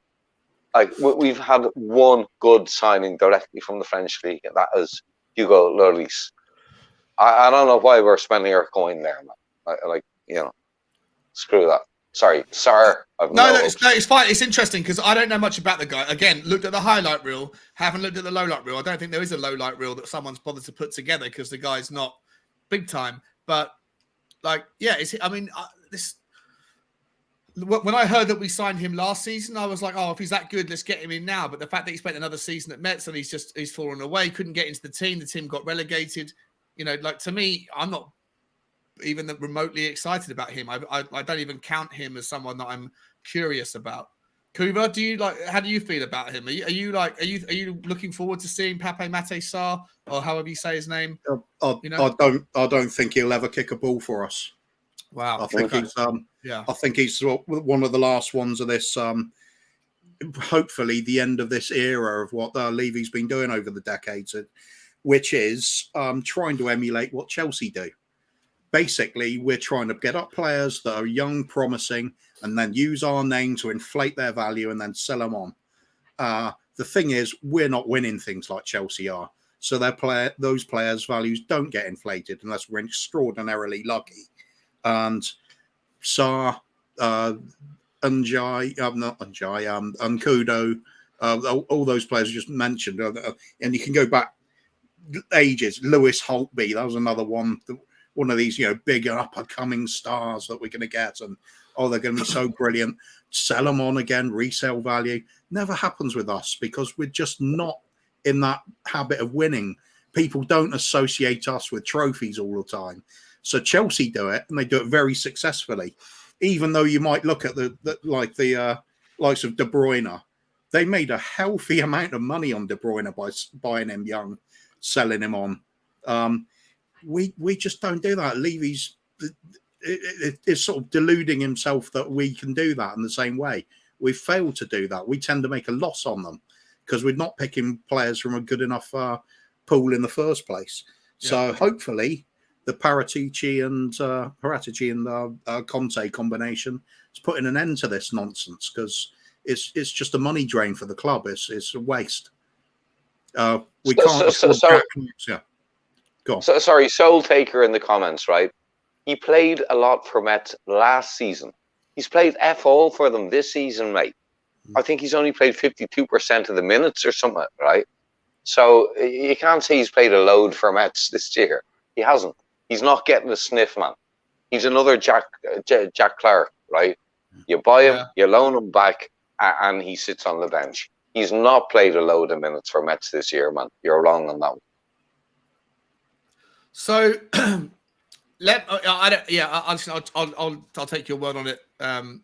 I honestly don't follow French football, so take your word for it. Before I want to move on, I want to hear the other answers from both of you for how do we? Is it Basuma? Is it Weston McKennie, not Winston McKennie? And or do we go elsewhere like a Conrad Lima for our defensive midfield backup? And then I also want to talk a bit about Christian Eriksen and Gareth Bale. These other free transfers. I don't have much longer left, guys. I do have to get off and take my dog for a long walk before I go on to Dave's show later on. But before I get onto that, I just want to call up Cody Mack.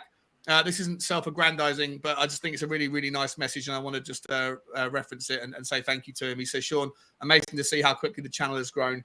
Richly deserved. Long may it continue. Cody, mate, those words mean the world to me, man. I really appreciate it, dude. I'm trying to figure out how to do this stuff. I'm learning as I'm going. I certainly put my foot in my mouth a lot of the times, like I did earlier with the South Korean thing. Didn't mean to say what I said. The way it came out was all wrong.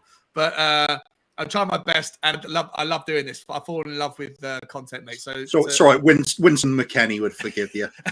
Yeah. And Sean, Bugsy took a shite, by the way, about a month ago, and you didn't. I know. Yeah, that was. I was sitting there. Going, Sean, Bugsy's just taking a shite. Yeah, that was someone called it out on a comment as well. It was in the background. I'd walking past. She decides to take it up, and then someone was like, "Mate, clear out your dog's shit." That's exactly what I thought. Bro said I was already walking. I didn't see it until after I got home. But luckily, it's in the farmer's land around the corner, and I've got permission to be there. And we meant in your room. That would have been a lot funnier. That happened a lot in the first 6 months of knowing her. Yeah. But big up, Cody, mate. I really, really appreciate that kind gesture, man. It's an amazing thing to say, and I am doing my best. Right, so I want to move on to I think Carl Higgins. By the way, Carl, haven't seen you before, mate. Good to see you, buddy. And also Leslie Crawford, another name I haven't seen before. Saar played 33 games in the league this season. Okay. He didn't play 33 games. He came on and appeared in 33 games, right? And he had very little influence. And look, this is daft. People thinking that Pepe Sarr is going to be a proper player. Stop it. I hope. Well, listen, we'll see. I don't think he will either. But that's just my ignorance. But if he can come home to the UK and do something great, then all the better, right? How much do we pay for him? 10 million, was it? 10 million we paid up front or something silly? Yeah. All right, guys, I want to get your opinion on. So I've done with Alex Scott. Let me get rid of him. It's like in that respect, Aaron. It's like Steven Bergwijn, isn't it? He's played 60 games for Tottenham, apparently. Has he? Yeah. How many substitute appearances? 45 minutes, minutes per 90. He's probably got like. Please, keep the stats for Will's show. Yeah. All right, well let's move on. So one question I've got for you guys is first. I'll start with just this observation. We've suddenly got all this money, right? We've got 150 million that's come in.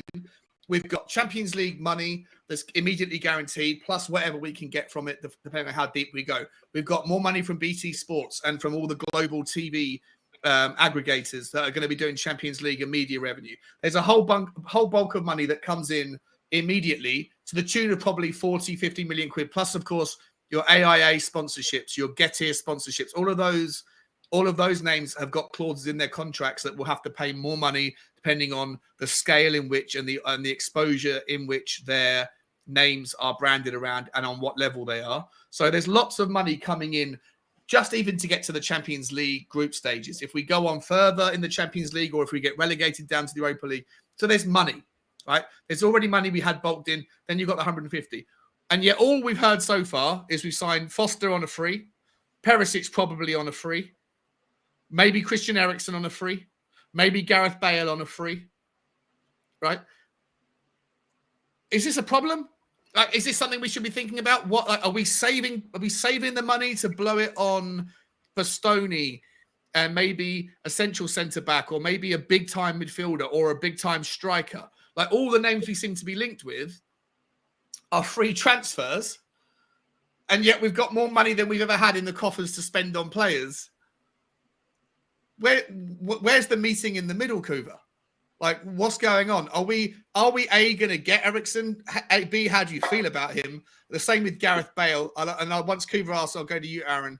But then if we do get those two players, whether you like it or not, when are we going to spend money? When are we going to go and buy, like, if we've got 150 million in the bank to spend, where's it going to be spent? All we seem to be linked with right now, with the exception of Bastoni, is free transfers. Well, I absolutely doubt to the extreme that we'll be signing Gareth Bale. He does not fit Conte sort of team. Conte demands that hard work. Bale is past that point. His injuries have wrecked any sort of hard work out of his game. He's going to be struggling anyway. Quality-wise, we know he's got abundance of that. Eriksen possibly a little bit more interesting, but not as an out-and-out number 10. It'd just be one of those sort of attacking type of players. He's obviously talented as well, but I don't think we're going to rely on him either. Possibly. I mean, Conte might like him. It could be playing from a deeper sort of role. As a sort of backup when the likes of Bentancur's not playing, perhaps Eriksen's playing there, spraying the passes out from the back with Højbjerg, holding doing the anchorman role. It's possible. Again, not too fussed. But Bastoni, I really do believe we're getting him.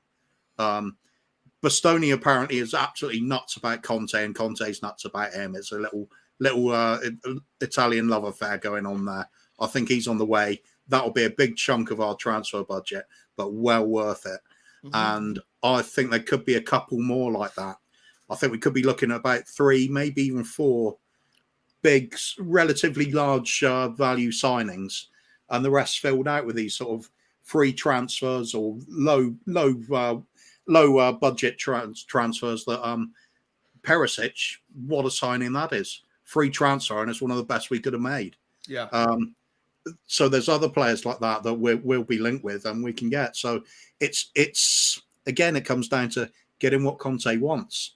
I mean, Perisic is somebody Conte wanted, and he's somebody Conte's just got. Things are changing. This is first bit real evidence for me that Paratici and Conte are managing to change the attitude of Daniel Levy, because this does not fit the usual profile of buying the youngster with a resale value. This is a ready-made player. This is what we were talking about. This is what the noises we'd been hearing, that there was the monumental shift into buying players ready to go straight into the first team, experienced players, quality players. Let's see more of it. And the signs are very encouraging so far. So I think with all this money, yes, we'll go through exactly what we need to on it. If it's on 3 players, all of them costing, say, 50 to 70 million each, maybe we do that. Maybe we spend a lot less, but the quality will be coming in one shape or another. So it's there if we need it, basically. And Christian Eriksen, yes or no? Gut feeling is no. I think Conte would prefer to get a more sort of combative, sort of box-to-box type midfielder. Another one sort of in the same mould of Skip, somebody who's a bit more versatile, does a bit of everything, works their socks off. Because I think the increase in quality in our attacking play is going to come from the wing backs. It was that lack of quality and width that we struggled with this season. Through the middle, it's not a problem. You got Bentancur can pick a pass. Last 3 games, been critical of him, but Højbjerg, his passing was excellent in the last 3 games. He was really picking out some beauty. So if he can keep that going too, it's Kane dropping back to do what he does. We've got that kind of quality going through the middle. So it's the flanks that matter. We don't need them to be great defenders. That's why I don't like Emerson. You've just got to have great attacking outlets, players that can cross a ball, got a shot on them, can chip in with a few goals, just quality footballers. Perisic. It's less important. It's less important. Like right now, if you had just Dyer, Davies, and Romero next season, and they were the only 3, right? Especially knowing that if 1 or 2 gets injured, you'd need some defenders to go with them. You need some support, right? But if you've got Bastoni and a De Vrij, well, say a De Vrij or someone like that. Imagine the Cuba. Imagine. That is a wet dream of a back 3. If ever I've seen one. This the whole idea of having a back 3 when you've got a couple of defensive midfielders in front of them. It's a solid base. Your wing backs can push forward. They're basically midfielders, aren't they? They're basically attackers. Yeah. Okay. So let's get the quality in on the flanks. That's going to improve our attack. And when they're as good as Perisic, it improves the defense as well. Yeah, I like that, mate. Like that a lot. Aaron, same question to you, buddy. First of all, do you think there's any truth to Gareth Bale? Do you think there's any truth to Eriksen? And if so, where do we spend our money? We got it's burning a hole in our pocket right now. Sean.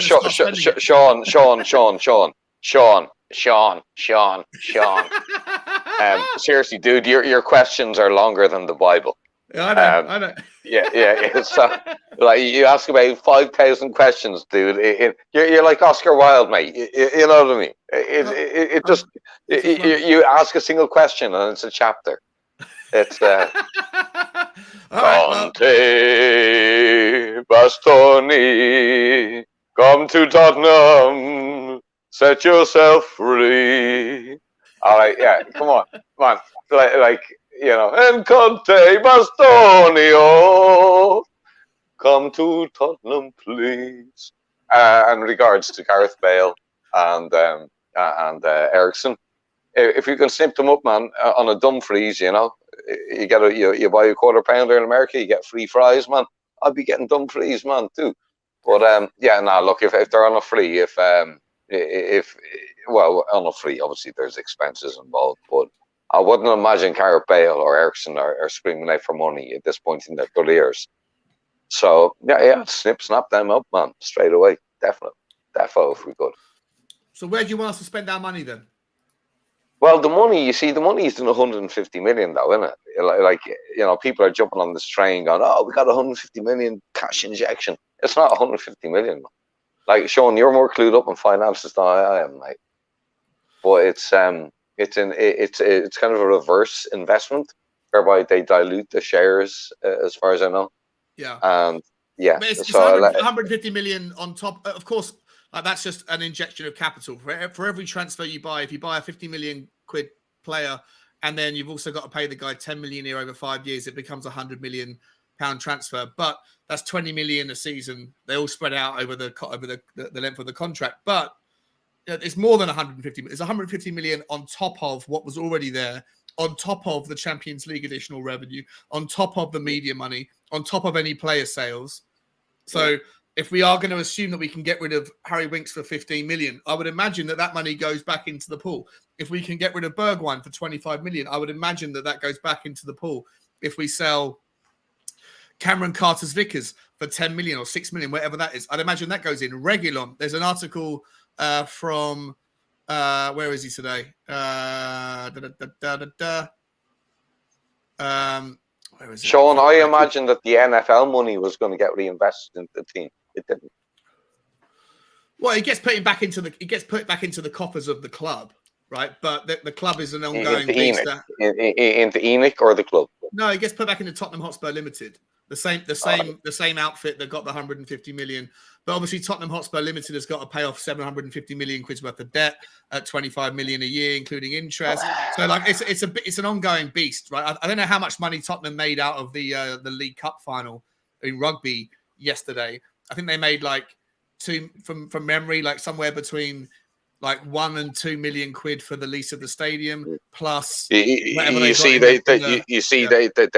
were due to host Fire Lane or Tottenham Hotspur Arena. We were due to host the Heineken Cup final in the rugby, and the equivalent of the Europa League final next year. Yeah. They've both been switched now to the Aviva in Dublin, so Levy's losing out on that. They're not going to have the two rugby finals, which would have been a lot of money. Massive. Yeah, it'll be the beer money. Tottenham make 2 million quid a game. They make, like, not profit in revenue. They bring in £2 million a game just in beer and other incidentals, burgers and chips or whatever else. £2 million a game. So yeah, like all of those different events, the boxing, the concerts, all that stuff. There's probably like 3 million quid's worth of. Yeah, but that was when London Pele was there, mate, because he was buying all the burgers. He's gone now. So we could pay Mbappe's wages with that. Yeah, 100%. Maybe. Yeah, Leslie Crawford's got something here for me. Fourth place Premier League prize money and TV revenue, 154 million. Yeah. Wow. Yeah, it's a lot of fucking money. A lot of money to that. I would go as far as to say, and I said this on a previous stream, that essentially, like, within reason, Tottenham have got enough cash for whatever we want. And I say that with a pinch of salt because whatever Conte has ever needed in the past has never been that much money. Conte has always done what he's done. Wherever club he's gone to, he's always worked within like a net spend of less than 100 million from memory. I might be wrong on that. Someone could correct me if I'm wrong on that on the comments, but it's basically about that. When he was at Chelsea, he'd like 97 million net spend. When he was in Inter, I think he did like an 85 million net spend. So he works within 100 million quid budget, and we've got 2-3 times that if we can get rid of some of the players that he doesn't want. You know, that's why I think that Tottenham are going to be more likely to say, especially if Daniel Levy's no longer involved in negotiations, 15 million quid for Harry Winks. He's not part of my plans. Let him go. Right. On the 20 million for. On the other hand, Sean, when he went to Chelsea, you'd say they didn't need the kind of rebuild that we do. because they True. had players left over from true. Premier League winning teams. So yeah, it's different circumstances, but yeah, point taken though. Yeah, I just think that there's enough money for us to get what we want. And if what he wants is free transfers in the shape of Bale and Emerson, then who are we to argue, right? Like whatever I take the point, whatever he wants, I'm happy with. But for the purpose of conversation, for the purpose of content creation, I think we need to ask questions. And one of my questions is, like, where's the money? Like, we've got this money. It's the first time forever that we've got an abundance of cash. And yet, with the exception of one or two players, like Jed Spence, even if Jed Spence is on the radar, he's 15 million quid. That's not like a big outlay. Like, the only name that I'm seeing that we're really considering paying a lot of money for was either Lautaro Martinez at Inter, or Bastoni at Inter. But Inter have said that they need to finish the summer with a £60 million surplus in order to do what they want to do. And they don't need to sell both Bastoni and Martinez to do it. They'd rather sell Bastoni than Martinez. Martinez is more important to their plans than Bastoni is.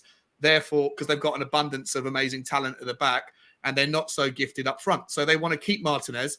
So where's the next big name? Is it Basuma? Is it, why aren't we going after that fella from Monaco that Liverpool are going after? I forget his name. Don't mention Monaco because I'm recording the Grand Prix, so nobody ruined it for me. Okay, please. Look, you're right though, Sean. There's an abundance of defenders in Italy, and of course, they would rather lose a Bastoni because they probably got a ready-made replacement.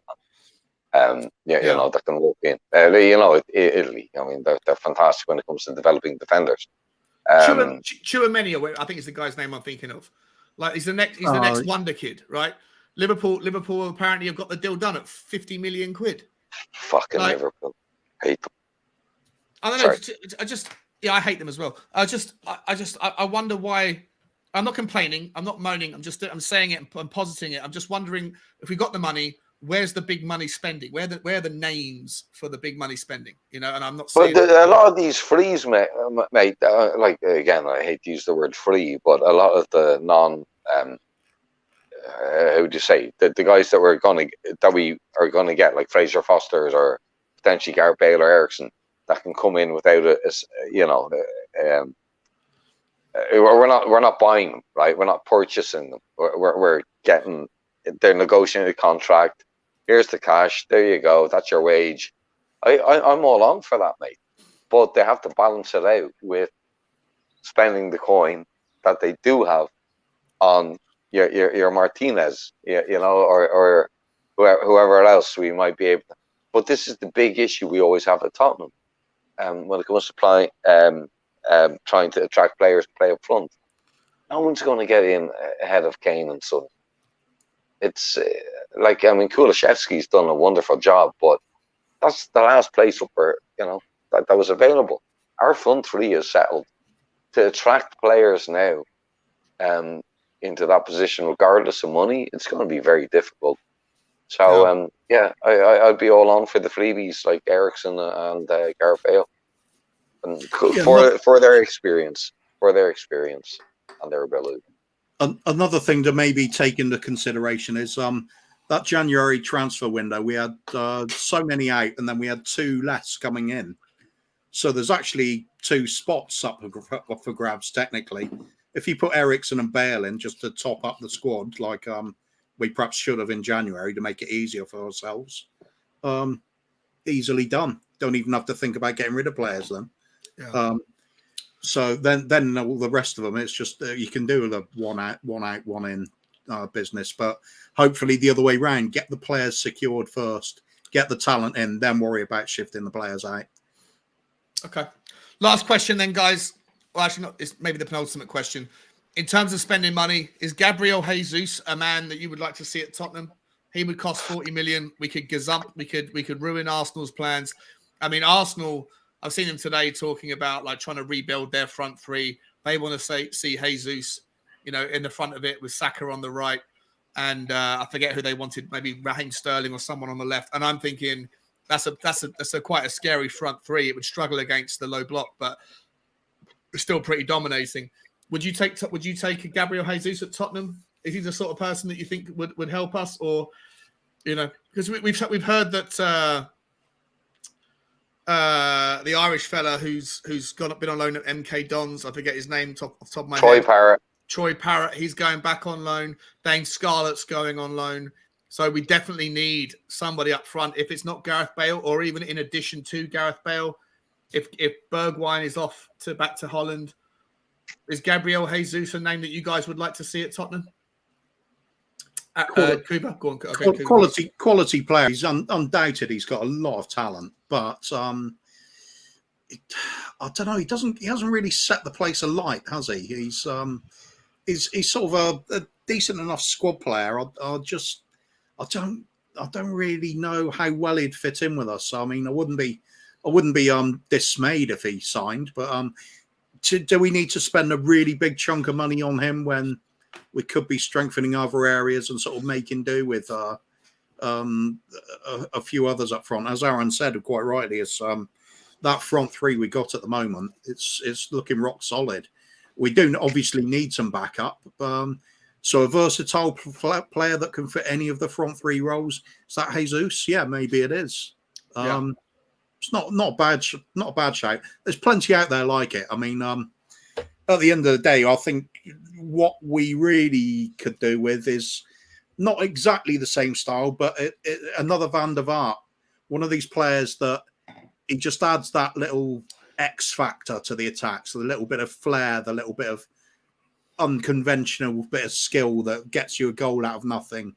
If we can find that, is to help us unlock the low block and get those goals out of nowhere when it looks like he can't score past a really stubborn defence. Find a player like that. It could be the missing piece that could make the difference between the sort of comfortable top four finish and pushing for the title. Yeah, I agree. Aaron, I'm going to let you answer the one about Jesus, but I'm going to give you the second question, which is, if not him, right?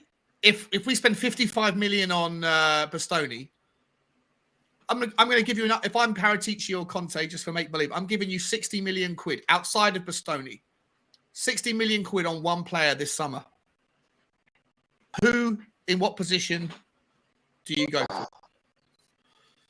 Look, I mean, I always make point that I don't watch football unless it's Ireland or Tottenham, all right? Okay. So my knowledge of the European game is not particularly good. I used to be fanatical, but these days I watch more cycling than I do football, okay? So, yeah. But look, I mean, Jesus, Mary and Joseph, Jesus, mate, no, piss off. Right, really? I'd rather have Origi. I'd rather have an Origi for 10 million or whatever, yeah, than fucking Jesus. Sorry, all you Christians out there, but I'm not a big fan of Jesus.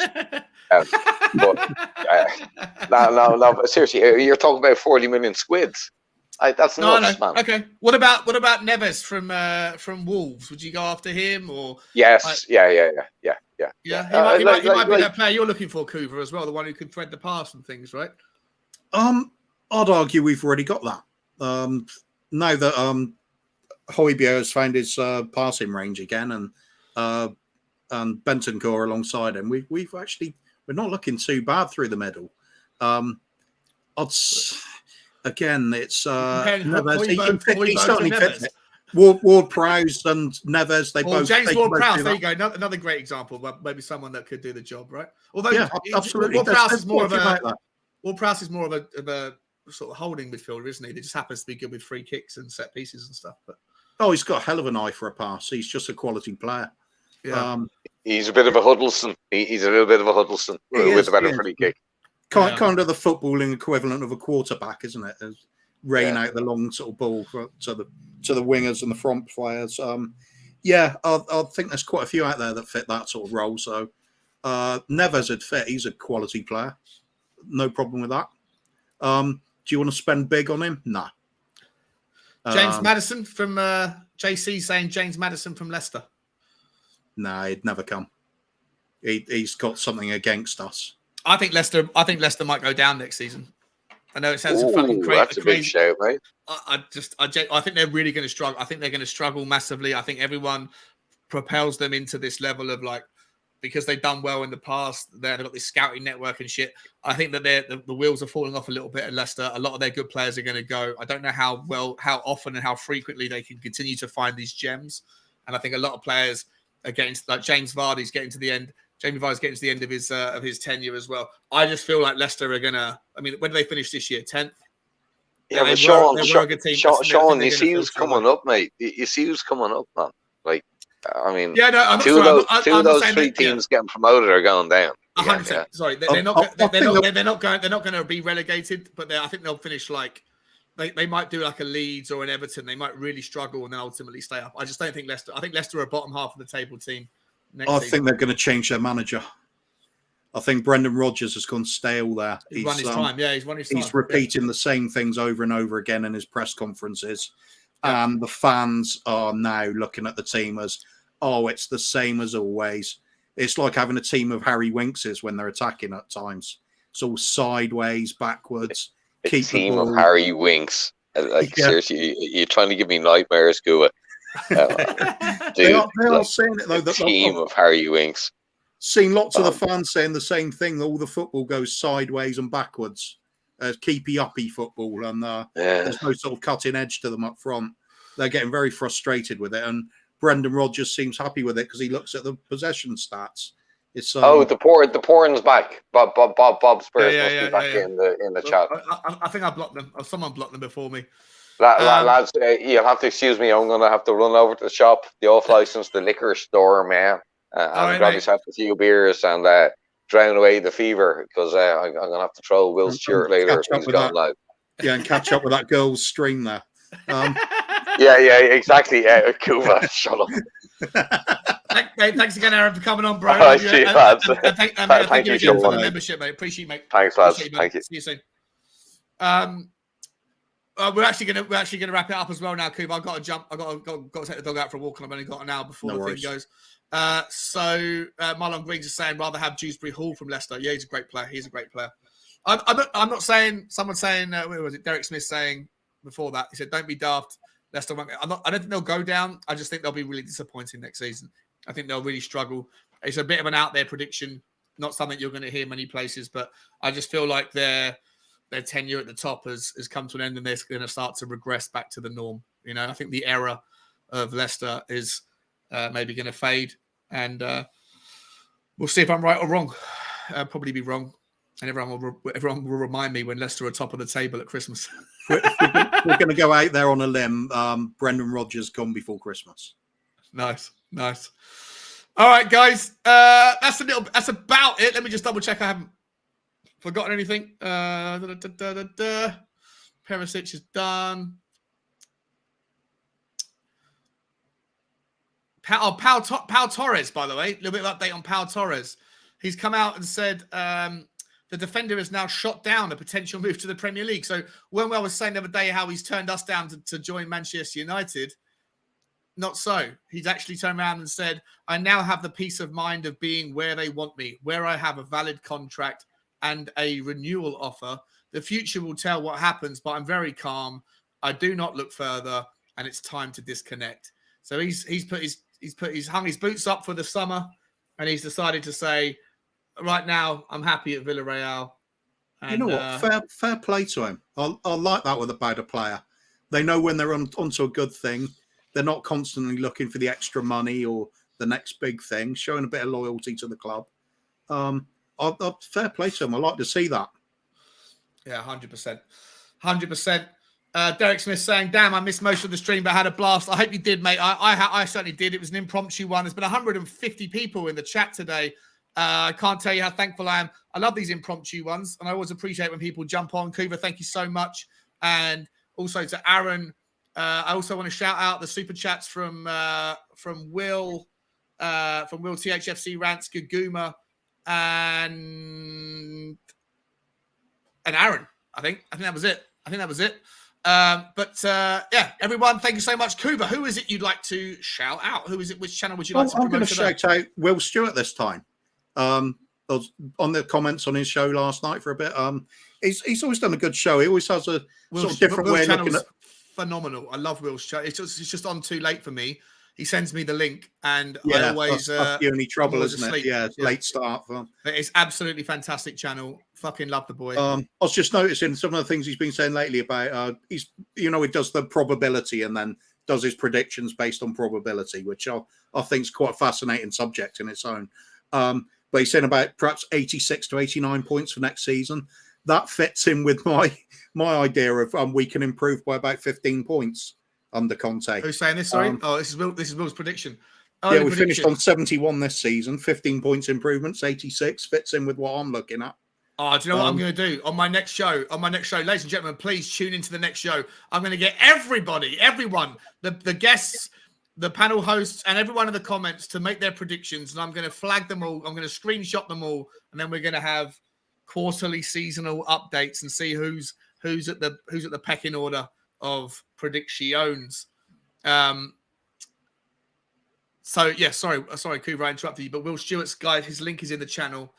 Big up, Will. I really appreciate your support, mate. And also, your channel's fantastic. I just wish it was on a little bit earlier because I usually pass out before 1:30 in the morning, UK time.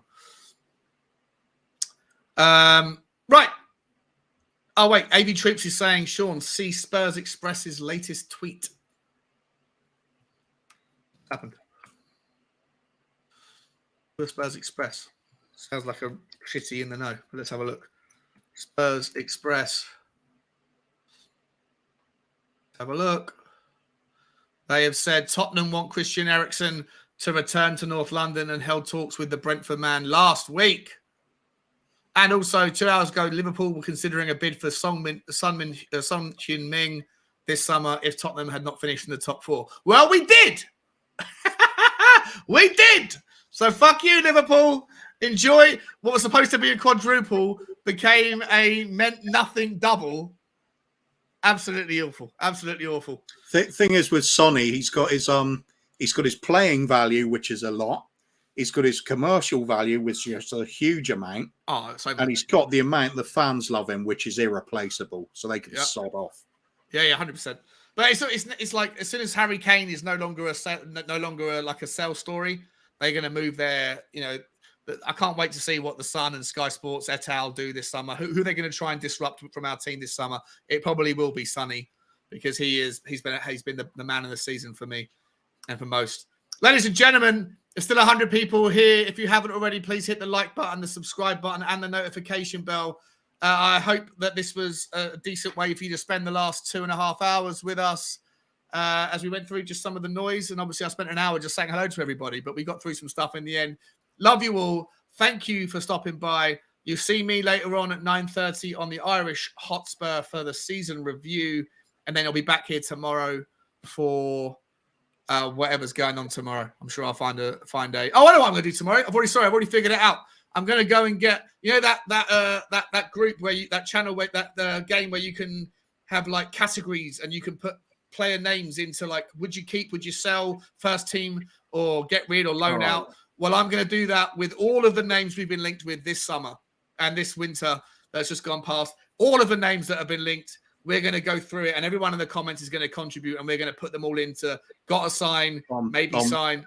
I'm already drooling at the prospect of cheap, tacky graphics with some silly jingle. Yeah, magic. Look forward to it, Kuba. I'll see you tomorrow. Ladies and gentlemen, I'll see you. Will's staying here around 11 UK time through the summer for his channel. Yeah, well worth it. Guys, if you haven't already, go over and smash Will Stewart's link. It's in the chat. I'll put it in one more time just because it's still in my copy-paste button. And might not always agree with what he says, but it's always a good talking point. And he argues his case really well. It's a really fun show. Love you guys. Thanks, everyone. Have a wonderful Sunday. Congratulations to Nottingham Forest. Commiserations to Manchester United on another shit show. And as always, guys, bye-bye.